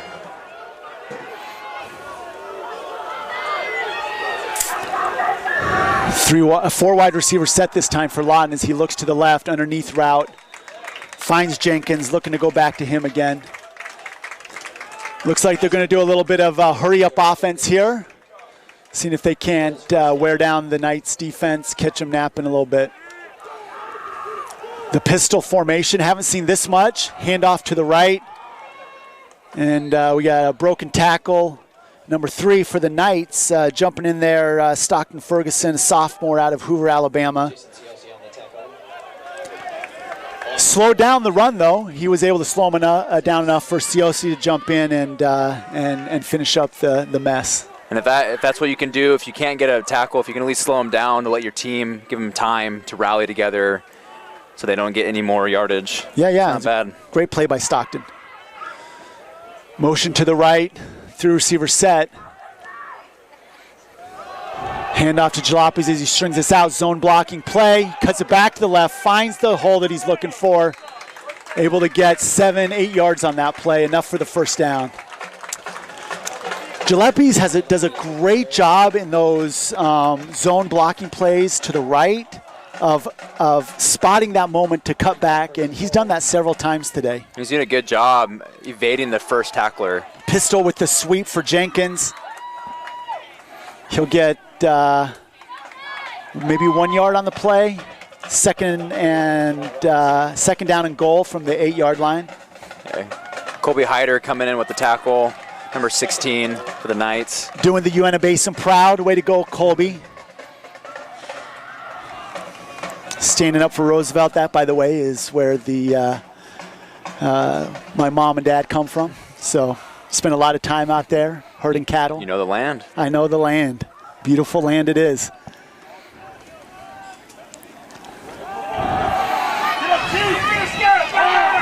Gillespie's again with that run to the right-hand side into the boundary side of the field.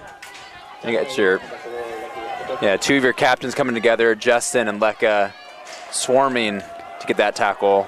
That's kind of what you have to do right now to stop number 21, Gillespie's. You got to get two to the ball. He is running strong right now. He is running really strong. He's been the thorn. He's been the best player on the field so far. And he's stepping up this second half. I mean, can't take anything away from Jones and his 2 touchdowns, though. And that one-handed catch. Option play. Lawton keeps it. Gets maybe a yard. I think they'll give him a yard. So call it fourth and goal from the 5. Fourth and goal from the 4. Yeah. I think it's smart to get a field goal here. Kind of a little too risky if you're going to go for the touchdown. But put him up to 28, which means the Knights will have to get 2, full touchdowns, 14 more points to tie the game. Right. Yeah, it's a good decision. Got to be careful of the fake. You've already seen it once.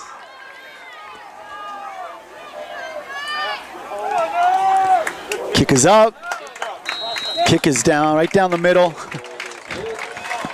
You had the Knights offensive lineman, Kafusi, come. He thought he should have got that. He came right up the middle there, thought he should have got that. What's great about this defense coming in the second half is that they are, minimizing, I guess, the bleeding, right? The Bridgewater, the Eagles are coming down. They're making gain. They're getting yardage. But the Knights are coming together and at least holding them to just do a field goal instead of giving them the full 7 points. Right, that's given, if you can come back with another touchdown, you put yourself at 21-28, you're 1 touchdown down, you've covered that 15-point deficit, and now it's really a doable situation. 4 minutes left in the quarter.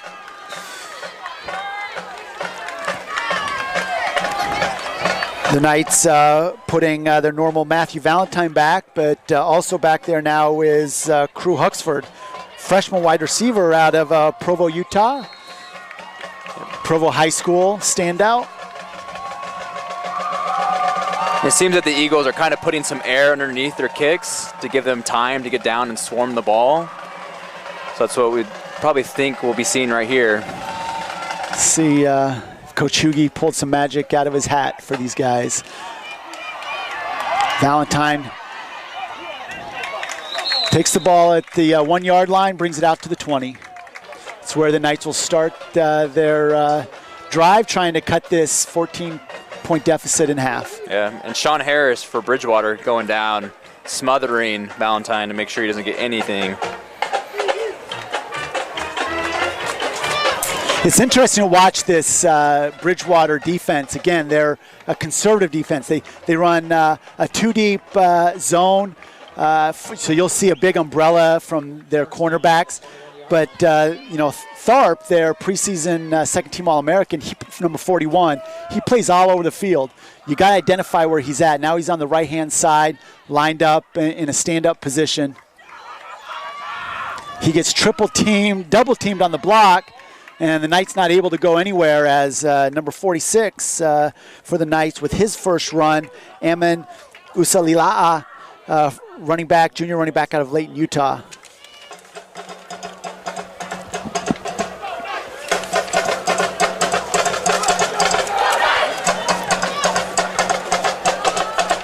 So we're about 3.5 minutes left of this third quarter. The Knights have the ability to make something happen. We've been seeing it all game, some sustained drives. Knights with that RPO play and gets nowhere.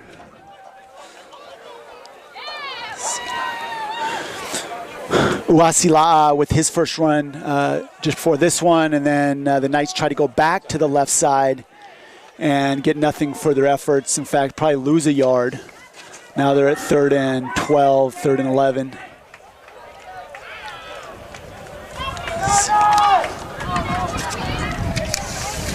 Nice, and a 4-receiver set, excuse me. They've got Woodson Francois wide to the right. Knights call a timeout now. Timeout. Looks like there was some confusion on the personnel that were supposed to be in and what they were going to run out of it. Not necessarily something you want to do when you're down 2 touchdowns, but this is an important play. 3rd and 12, something definitely doable for the Knights. They average 23 yards per catch in their play last week. So, there's certainly something doable, but this defense of the Eagles has put a lot of pressure so far in this quarter on Davis Pinkston.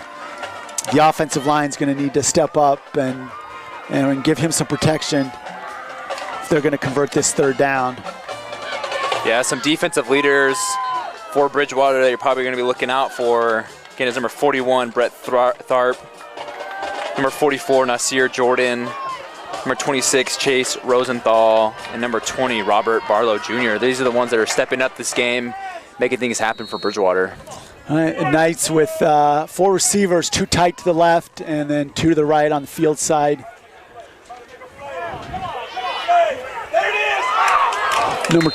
Number 26 for the cornerback for the Eagles did a great job undercutting that route, and Chase Rosenthal got his hands, his right hand in on that pass and deflects it out, falls harmlessly to the ground, and the Knights now have to punt.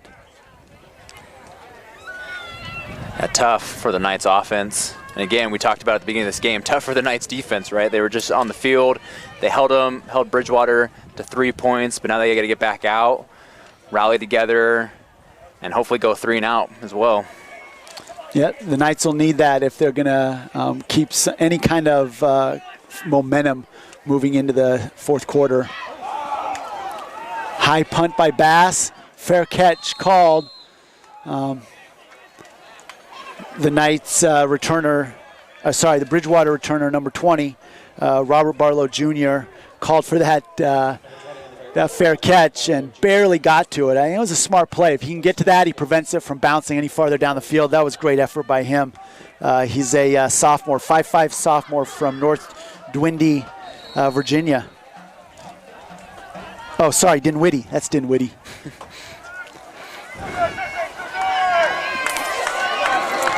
All right, so now the Knights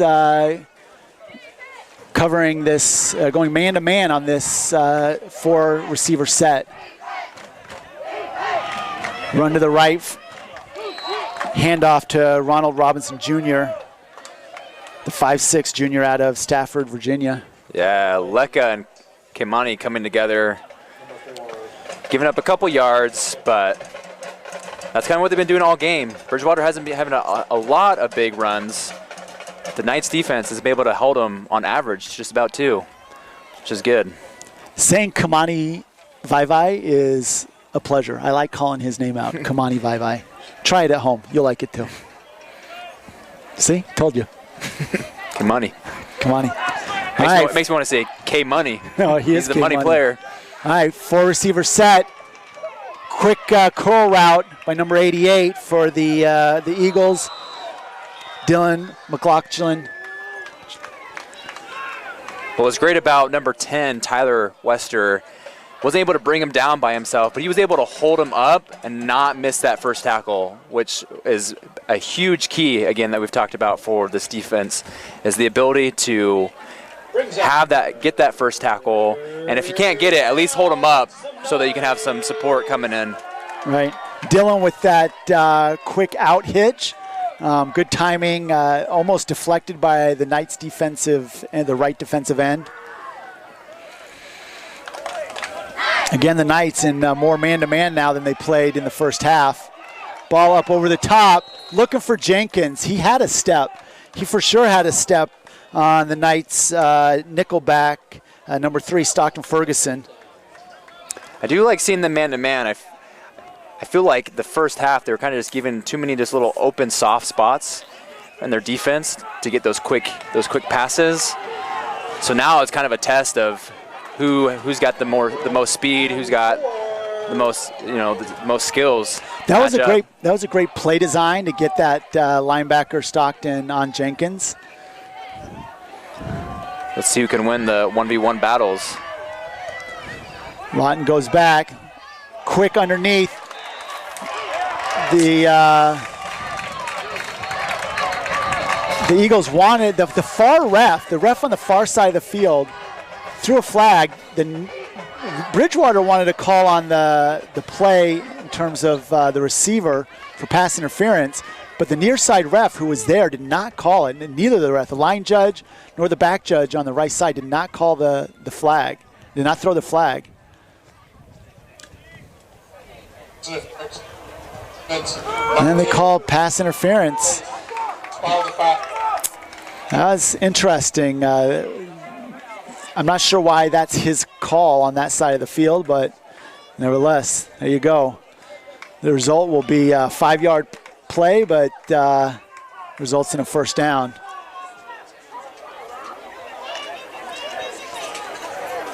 That was a big call by the ref.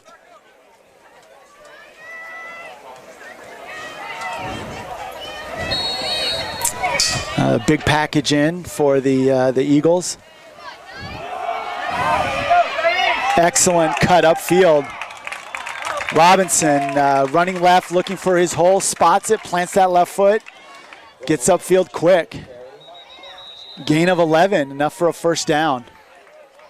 It's like Stockton Ferguson with that tackle. You have an offensive lineman, looks like number 79, down on the field. Cole Cooksey, redshirt senior, 6'3", 285, out of Herndon, Virginia. Went to Herndon High School. I'd like to say something nice about Herndon High School, but I can't.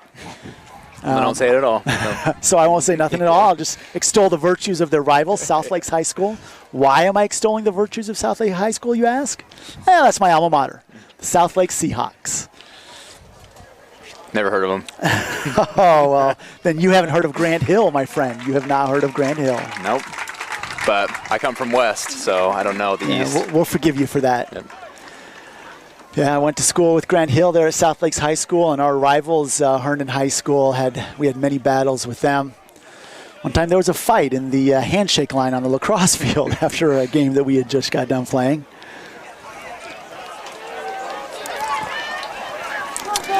The Knights here really going man-to-man again.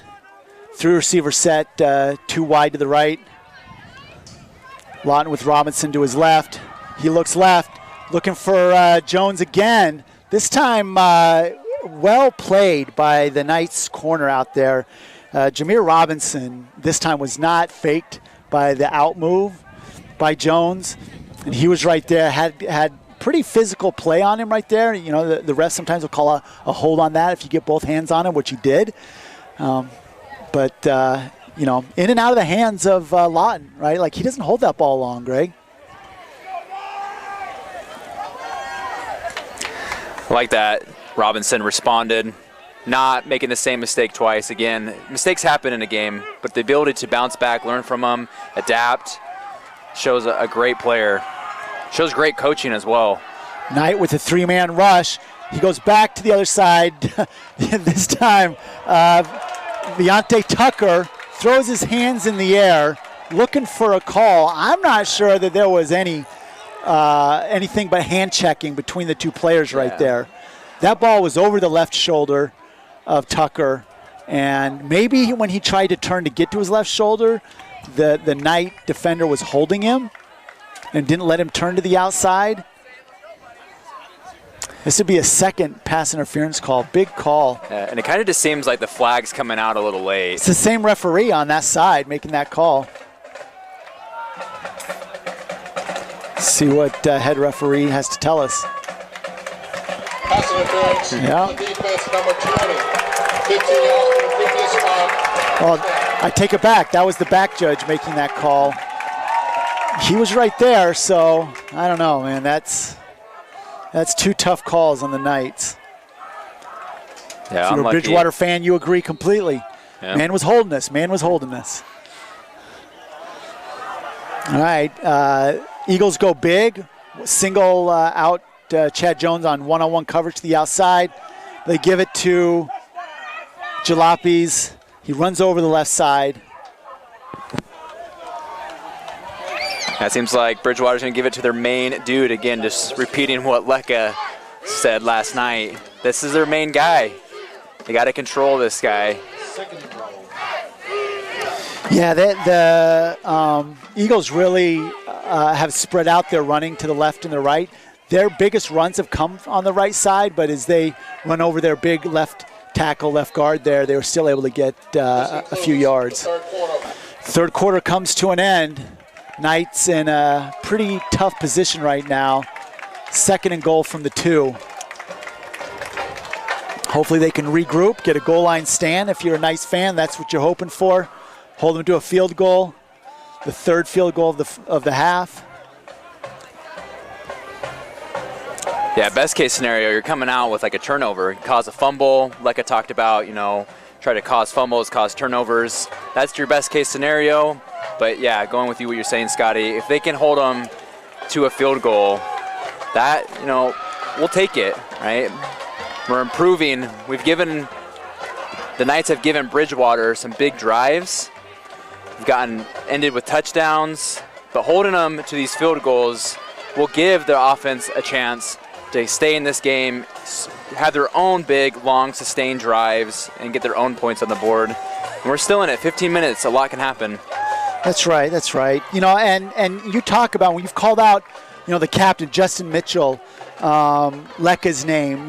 These are 2 captains. And we talked about Kamani Vaivai. He's the honorary captain for this game. There are 4 captains on this field for the Knights. Kafusi's a captain, Davis Pinkton's a captain, Lecca and Justin, and then Kamani Vaivai. We're going to depend on Kamani and Justin and Lecca right now to make a play. Yeah, big stop right here. The Knights. So that is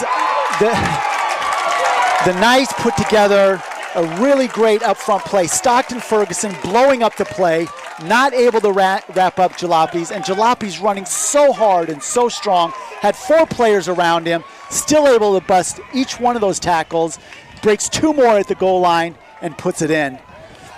Just, whispers of plays that could they go the other way, hair's breadth away from making the play, and they don't quite get there. And it's those things that Coach talked about when he said you got to get over the hump. You got to beat these guys that you've never beaten before. But I also have to applaud the Knights' effort here. I mean, they're down by 3 touchdowns. First, before you can learn to win, you got to learn to lose small when you were losing big. The Knights right now, the score doesn't really show it, but if you look at the stats, they're not losing big in the play of the game. They're losing big on a couple small plays, right? And if you can learn to lose small, that's when you can start winning. And the Knights are right there. You can see there's a great deal of improvement on this team. I know the coaching staff right now is frustrated. I'm sure the players themselves are when you're down by 3 touchdowns. but there is so much positive play out of this team. They can move the ball. They've shown incredible defensive stands. Ferguson, and they're freshmen all over the place, making plays. The offensive line is young. They're freshmen and sophomores across the whole thing except for one player, right? You know, if they can replace, you know, Pinkston's got a year remaining if he wants it. If he stays, we'll see. You know, we'll have to see how that goes with his med school aspirations. But they're bringing in good players. They're very young, yet they have a lot of talent. Clearly. Yeah, they're in it. It's just they gotta want it, and you gotta go back to those fundamentals. I mean what separates great from good is being perfecting those fundamentals. Right. Just getting really good at finishing them. That finishing tackle. that tackle. He was there. He had his arms around him. You just got to finish it, and they'll get to this next level.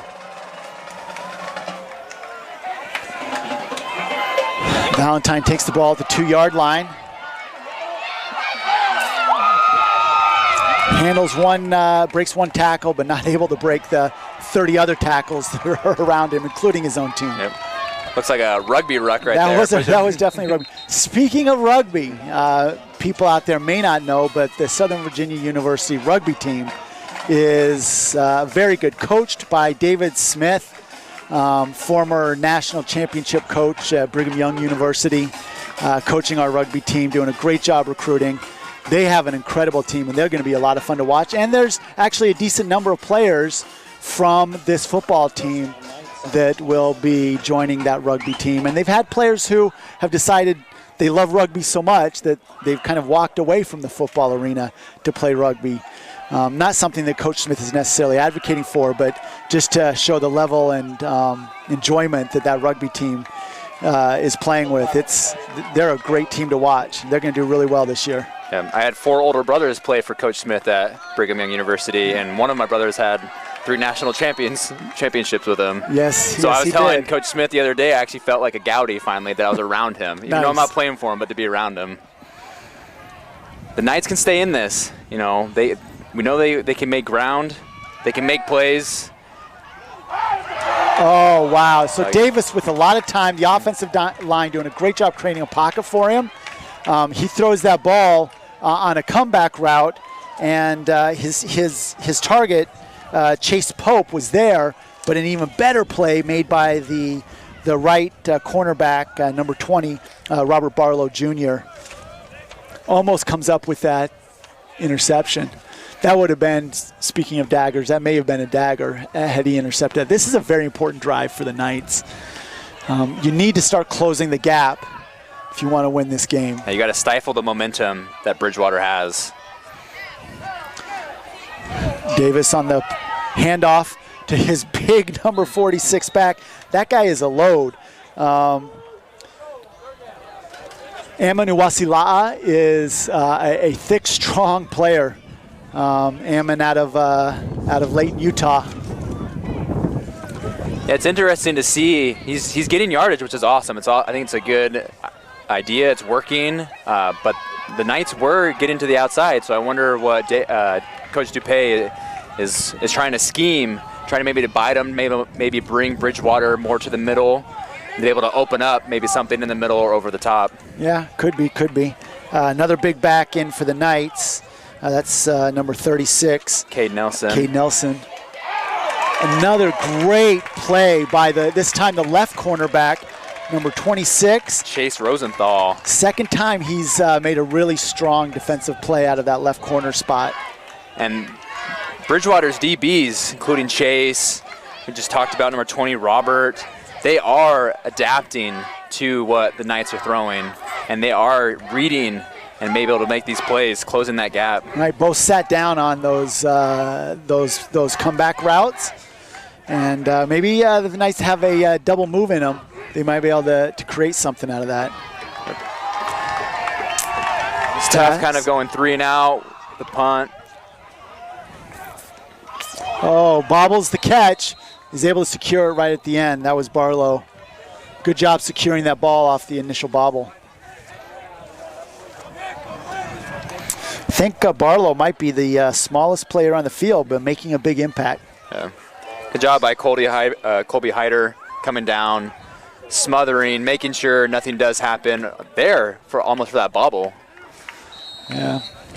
Hyder put a lot of, he came in as a lean linebacker. He's put a lot of work into the weight room, working out with his brother over the summer. They have a family kind of workout spot, putting a lot of work in out there in the basin. Yeah, it's awesome to see what Coach Jake Barney is doing on the strength and conditioning side.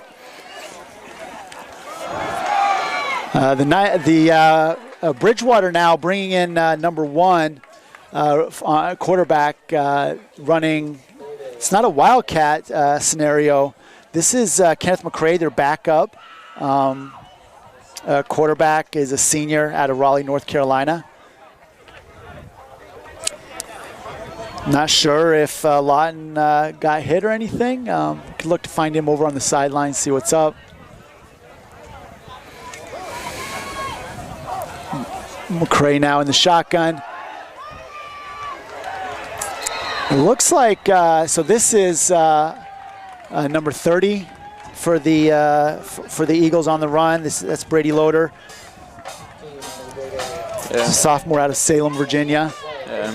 Number 99, Kimani, coming in with a big tackle. This is a big third down for the Knights with just under 13 minutes left in the game. Could definitely, take a bite out of this deficit. Yeah, big play. Yeah, up over the top, just not quite there for McCrae. He had his open receiver, number 87, Jamil Johnson, was there, the sophomore out of Richmond. He was open. They got the corner, but just overthrew him. Yeah, lucky for number 20 Robinson with that. So that felt like I don't know, I want to call it a throwaway. I mean, I'm looking over at Lawton with his helmet off on the sideline, running with Loader. I just, maybe they just wanted to give starters a rest for a second. Almost blocked by the Knights. Chase Wester with the fair catch at the 27-yard line. Yeah.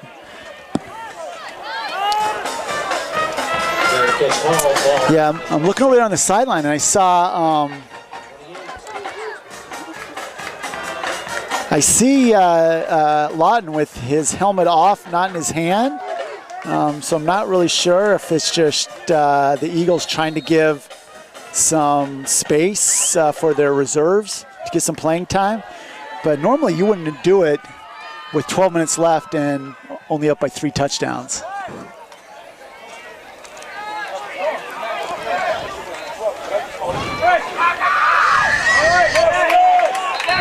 The Knights with no gain on that inside run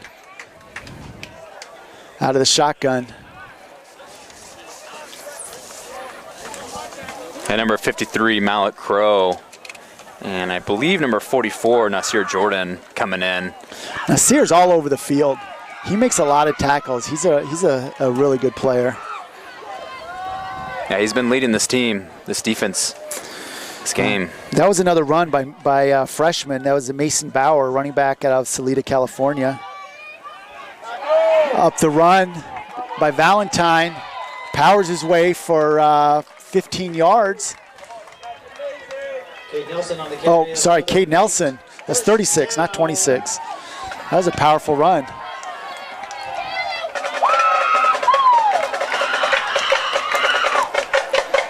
The Knights in a 3-receiver set with Chase Wester in at the slot. Woodson, Francois to the near side, and over on the far side you have Chase Pope. I love that the Knights are still fighting hard with 11 minutes left. There's some teams that they're down by 3 touchdowns, they're hanging their heads, they already, they're just chalking the game. But the Knights, they either, whether they come back or not, they realize that this is going to make them better by playing all 60 minutes. Because there will come times when it's that last minute, it's that last drive that will make the difference. Right. That's the composure, the coaching staff instilling upon them to play the 60 minutes, that you're always in it. And, you know, again, I mean, a lot can happen in 10 minutes. You know, if Bridgewater gets too casual and the Knights are doing what they're doing. Turnovers. Right? You never know. Great block by Cade Nelson to pick up the blitzing linebacker. But Davis throws the ball up over the middle, intercepted. Deep safety route, deep safety play by number 28 for the Eagles. That was Val West, sophomore out of Richmond, Virginia, going up and getting that ball. That was ill-advised pass by Davis. Did a great job scrambling out. I'm not sure who he was looking for there because there was not a Knight within 7-8 yards of that ball. Well, a second earlier, he was wide open, but just that second, half second, a little bit later, as he threw it basically right into that coverage, as we can tell. I think that receiver made a cut that he wasn't expecting. Unlike that really nice play earlier in the first half with Shank, where the scramble play netted a touchdown play. Again, we have McCray in at quarterback, looking for that bubble screen, and just has to throw the ball away as Lecca closes in on him. Yeah, great coverage on the whole defensive side. Yeah, not giving anything right there. Yeah, that screen netted a few plays.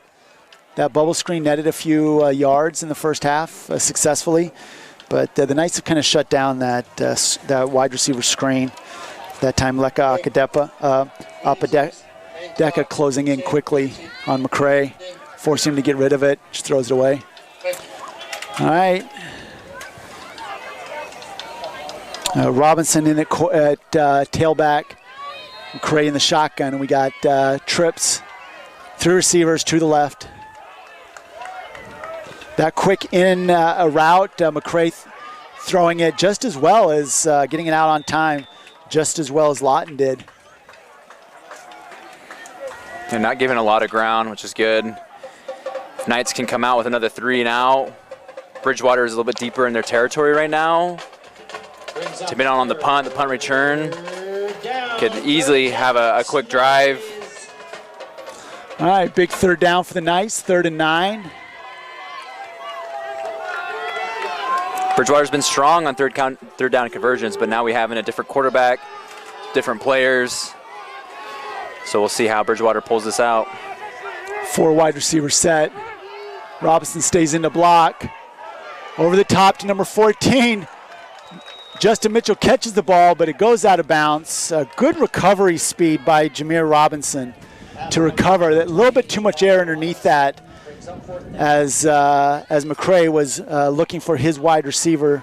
I believe that was Tyler Gillum, a sophomore out of Appomattox. Yeah. He was open. He was. It was great timing by Robinson.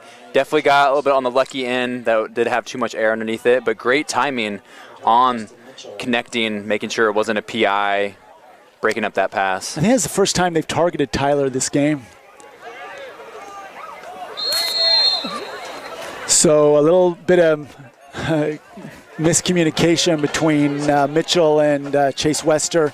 Chase calls for the fair catch, and the Knights will start this drive at their own 47. Yeah, I don't know if Justin was thinking that. He might have been thinking about he was going. He wanted to run. He did not call a fair catch. Chase thinking the discretion was the better part of valor in that moment, and but Mitchell doesn't get his hands on too many offensive plays, and he didn't want to take the most out of that play. He likes the ball in his hands, though. He does. He'll get those picks. He will get picks. Led the Knights in interceptions last season. Valentine on the run to the right. Running behind his big offensive lineman, number 63 and 64.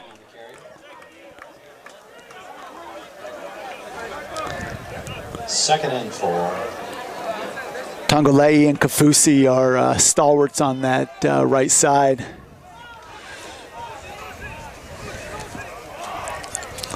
Knights in their 3 receiver set.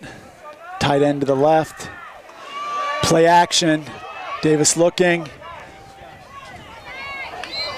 overthrows his receiver, number 11. Things were covered well to the left, and he had to come back looking to Skylar Johnson. Skylar hasn't been targeted much this game.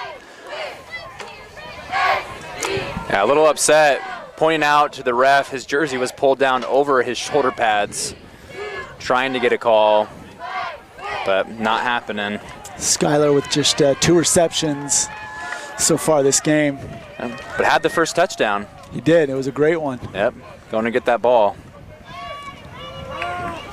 Handoff to Ammon again as he goes rumbling, bumbling, stumbling for 3 yards. Would not like to face that guy. No. In the open field with some speed behind him. It's a freight train.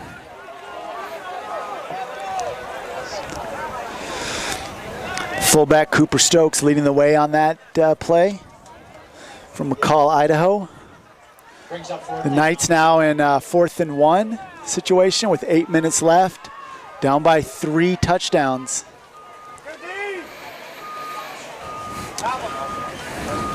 Ammon in the block along with Stokes.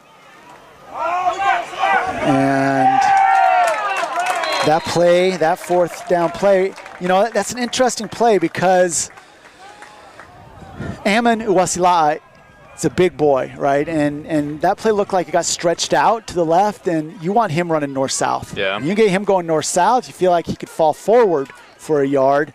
That play, though, run out of the shotgun. He's not really able to get his momentum moving forward, and Bridgewater, give him credit, really jumped into the right side of that play and giving him nowhere to turn upfield. Sure. I like the play call, though. I mean, I don't know what the coaching staff is feeling right now. I don't know if they feel like they're in it. I doubt that they do, but to gotta go for it. Get that rep in, because sometimes it does come down to getting that 4th down conversion. Right, you got to go for it. Yep. I think we have another quarterback change. Play stopped. Number 17 for the Eagles is in now. This is Malcolm Anderson, 3rd string quarterback. He's a junior out of Stafford, Virginia. Big boy, 6'3", 230. It's a big player, quarterback.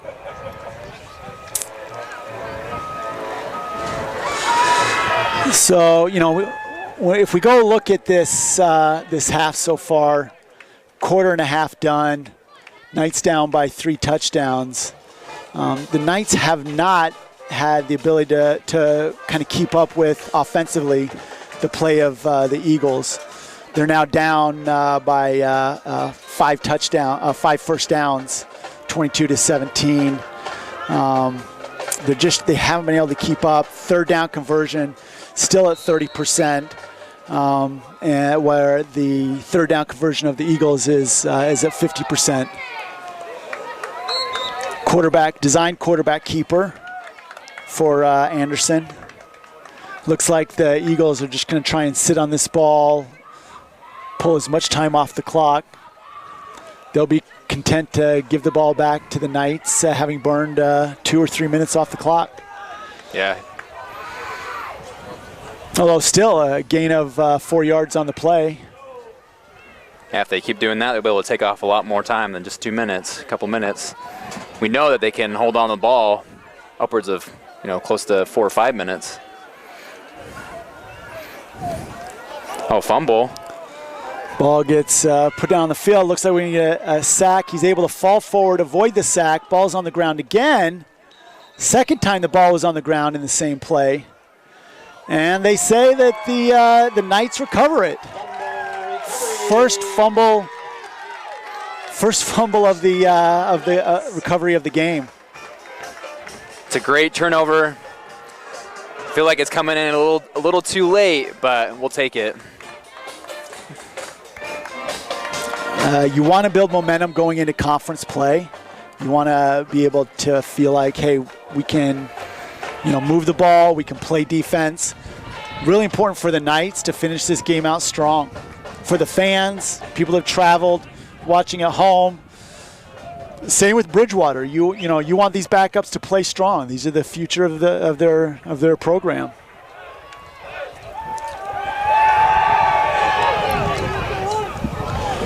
A little bit of a juggle there by Pope. He handles the pass from Davis and gets 5 yards on the play. And number 33 for Bridgewater, Justin Hawley, coming in with the tackle right there.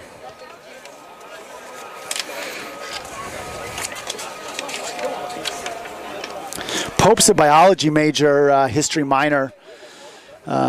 Big fan of the Packers. Did pest control over the summer. Seems to be a common theme amongst some of these SVU athletes. Well, we know that those sales is all about working hard, and these players know how to work hard. So I think they do. My son spent 3 months over the summer in Richmond selling pest control for Aptive. Made a good bit of money. Not just freeloading any longer. Yeah. Is that why you kicked him out? That is why we kicked him out. Put him in his own apartment? Put him in his own apartment. Yeah. Freshman here at Southern Virginia University, playing on the lacrosse team. My 4th child to attend SVU.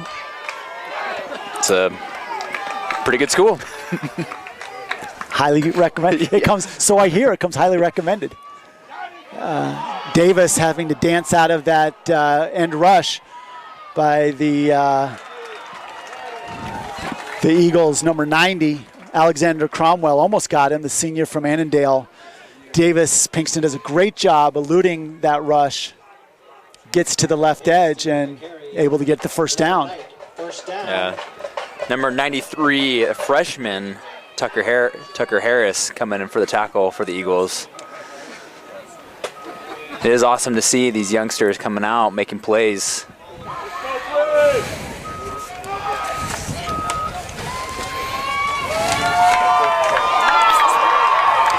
Out to the right side.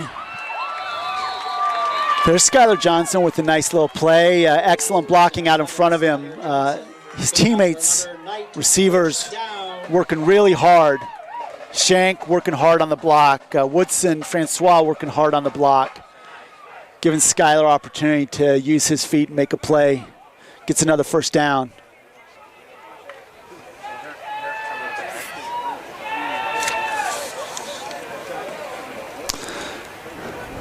Knights in a 2-receiver set. 2 tight ends on the right side. Handoff to number 34. Knights running back, not oft used, Mason Bauer, freshman from Salida. Great run by Mason. On the carry. Good for another Knight. First down. Gets 10 yards out of that run. Great hole over the right side. Again, we see that those big boys, 63, 64, Kafusi working hard over there along with his teammate Tungo Le'i. Davis goes up over the top. Little hand fighting there between Pope and that right cornerback, number 20, Barlow. Barlow making up for his lack in height by his physical play and his speed. Yeah, Pope had a chance, just went right through his hands. Yeah, he had to stretch out for that one. He read the ball well. Just not able to kind of get his hands closed on that ball.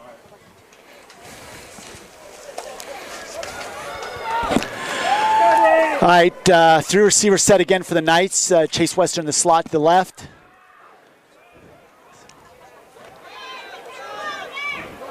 Davis dancing. The pocket collapses on him as, holding that ball for 3.5 seconds, that pocket's going to collapse. The offensive line doing their job, but you can't hold them forever. You probably needed to bail out of that, maybe take off up the left-hand side. Yeah, I was surprised. Saw green pastures right there, and Davis has been known to take advantage of that. Yeah, he's much more of a running quarterback in 2019 and even last year. Worked hard with Coach Dupay to tighten up his footwork and keeping his eyes upfield, looking for his receivers.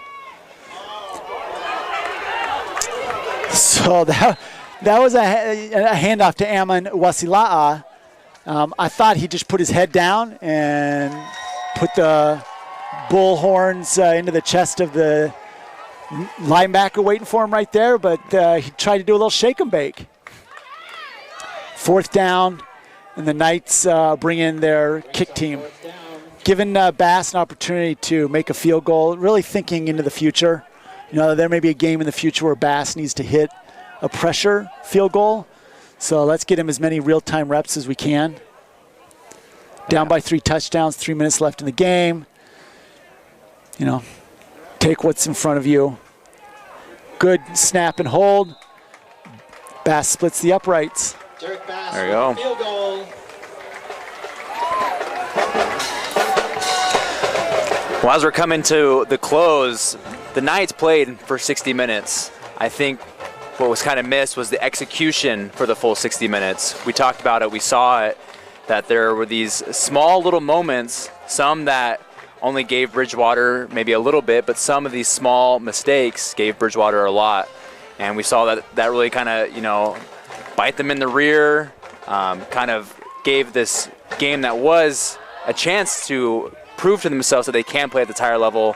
They just got some things to iron out, things that are definitely in their wheelhouse that they can improve on. And, you know, like you said, preparing for conference gameplay, be able to, you know, come in, you know, a little bit more, you know, ironed out, a little bit more, you know, sharp, and excited to see what this team continues to do. Right, and Conference USA, the USA South is a good conference. A lot of football teams. And this is a great opportunity for the Knights to get some continuity in their play. We're playing in a conference now that we feel much more comfortable in as a football program than playing in the NJAC up north. And they're in the same conference as all the rest of the schools, where the last 2 years they were kind of the odd man out in the ODAC, just as like a provisional school in the ODAC. With an onside, the Knights try an onside kick. Didn't quite work out. Great handles by the upmen for the Eagles. Looks like that was number 28 on the recovery there. Really good hands by Val West, defensive back from Richmond. So coming out of this kind of weird situation over the last 7 years that they've been in the NJAC conference, playing a lot of northern New Jersey area schools, and then playing the only school in the ODAC. Now they're, which is the Old Dominion Athletic Conference, and you know, most of the schools around us, the Bridgewaters, WNL, Lynchburg College, Roanoke, those are all ODAC schools. They the football team was kind of the odd man out in the athletic department. You know, we have 26 athletic teams at Southern Virginia University, swimming teams, rugby teams, and that doesn't include our cheer program. So there's this is a real big, strong athletic program. Athletic director Deidre Dryden is doing a great job in the hiring and the teaching of young coaches. We have some very experienced coaches. David Smith, we talked about from the rugby team. Coach Peterson of the volleyball team, who won a national championship at BYU and at Penn State. Ed Mulitalo, a 12-year veteran of the NFL. We have some really great coaches here at SVU, and it's great that the football team now is in the conference, that we can play the same teams that the other teams in the conference are playing. And this is going to do nothing but build on that brotherhood, the camaraderie within not only the football team, but within the athletic department. Sure. Brings up 3rd down. I know that the men on the sideline, on the field right now for the Knights are, you know, maybe a little heartbroken. They were in it.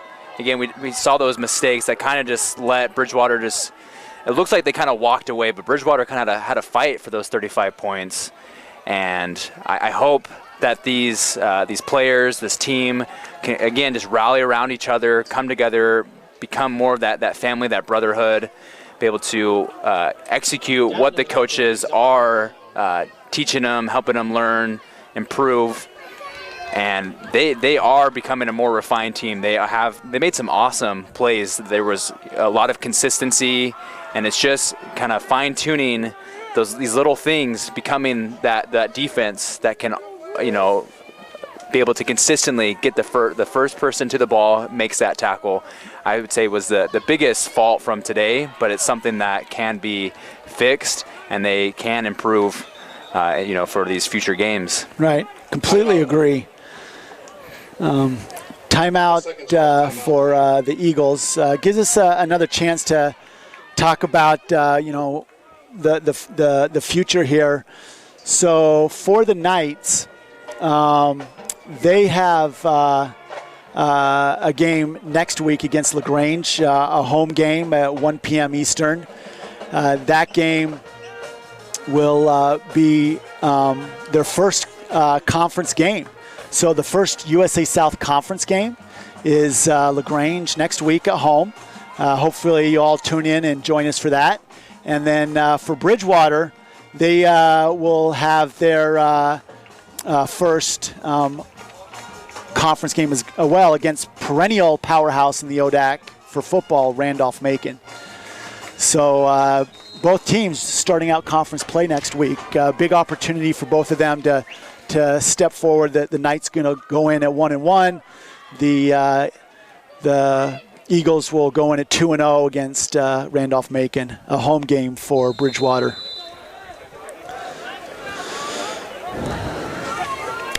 Yeah, again, we talked about at the beginning of this game, this Bridgewater team is a playoff caliber team.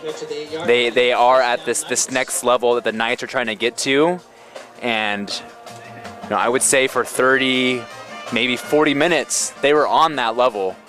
And they just gotta get that complete 60 minutes. Excited to see what these Knights do in this USA South Conference.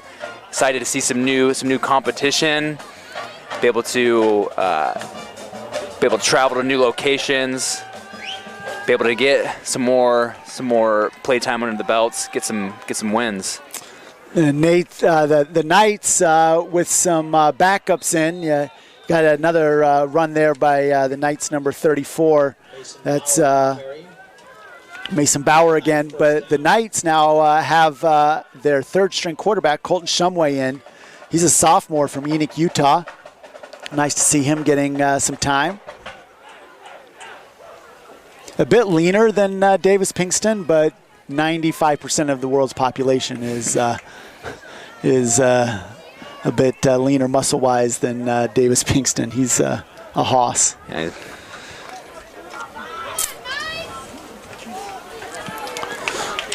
Shumway hands the ball off again to Bauer. Bauer not finding any space there. Gains maybe 2 yards on the play. Good fight from him to not lose yardage on that play. And that'll kill the clock. Fourth quarter comes to an end. Coaches meet at midfield, shake hands. Knights and Eagles shaking hands again at midfield. And what an enjoyable day this was. I mean, I'm bummed at the outcome as a Knights fan, as somebody who bleeds crimson and white for this team, as do you, Greg, I know, as an alumni. But there's a lot to be proud of in this game. There have been opportunities in the past, games where it just felt like we were never in it and you weren't sure how they were going to get in it. And that is not the case. This coaching staff has done a great job coming together, recruiting well. It's a young team on both sides of the ball with some solid leadership from players like Justin Mitchell and Pinkston and Lecca. And this is an opportunity for them to be able to move forward, build on what was great. This game probably revolved around about 5 plays, right? That if you kind of stop, or if those 3 of those 5 plays have a different outcome, maybe you're looking at a one-score lead for the Eagles right now, and you're fighting differently at the end of this. But I am so proud of these guys. This is a lot for these guys to go home, put their heads high, and then come back and say, okay, what can we do tomorrow, right? How can we fight? We're brothers. Our culture is strong. And academically, coaches are meeting with their players twice a week. The SVU Academic Center, one of their coaching staff is a member of this student academic support team, Coach Fry. There's just a lot to build on here. Yeah, I know, being around the team for 3 years, Coach Mulitalo talked about the experience, the privilege of playing college football, that the beauty of it, yes, they want the wins. It feels good winning, but the beauty of it is the ability to come together as a brotherhood, to show up every day and know that, you know, that person next to you is also coming up. And so I know that, yeah, they're bummed right now for sure, but they're going to come back with, you know, a new fire underneath them. They're going to come back to practice on Monday with these things to work on, improving those tackling, right, improving that front five, protecting Davis so that he has that time to find his great receivers. And this next weekend is going to be awesome. It's going to be lit, as some people would say, as the kiddies say nowadays. Yeah. Right? So definitely hope to see you guys next Saturday. Thank you again for joining us. And to close this out, we want to thank all of our fans that showed up, all of you out there in Night Nation, our guests from Bridgewater. The stands were full. How awesome was it to be back together, fighting with each other, fighting for each other, cheering. The pandemic has taken away so much fire from our country, from our families, from our institution, and to see this kind of response, you know, this kind of comeback from our students. They're here, they're together. It's awesome to see, Greg. It was a pleasure to do this with you, and we hope all of you will join us 1 p.m. Eastern Time next week as we take on LaGrange and look for the first ever Southern Virginia University football win in Conference USA South.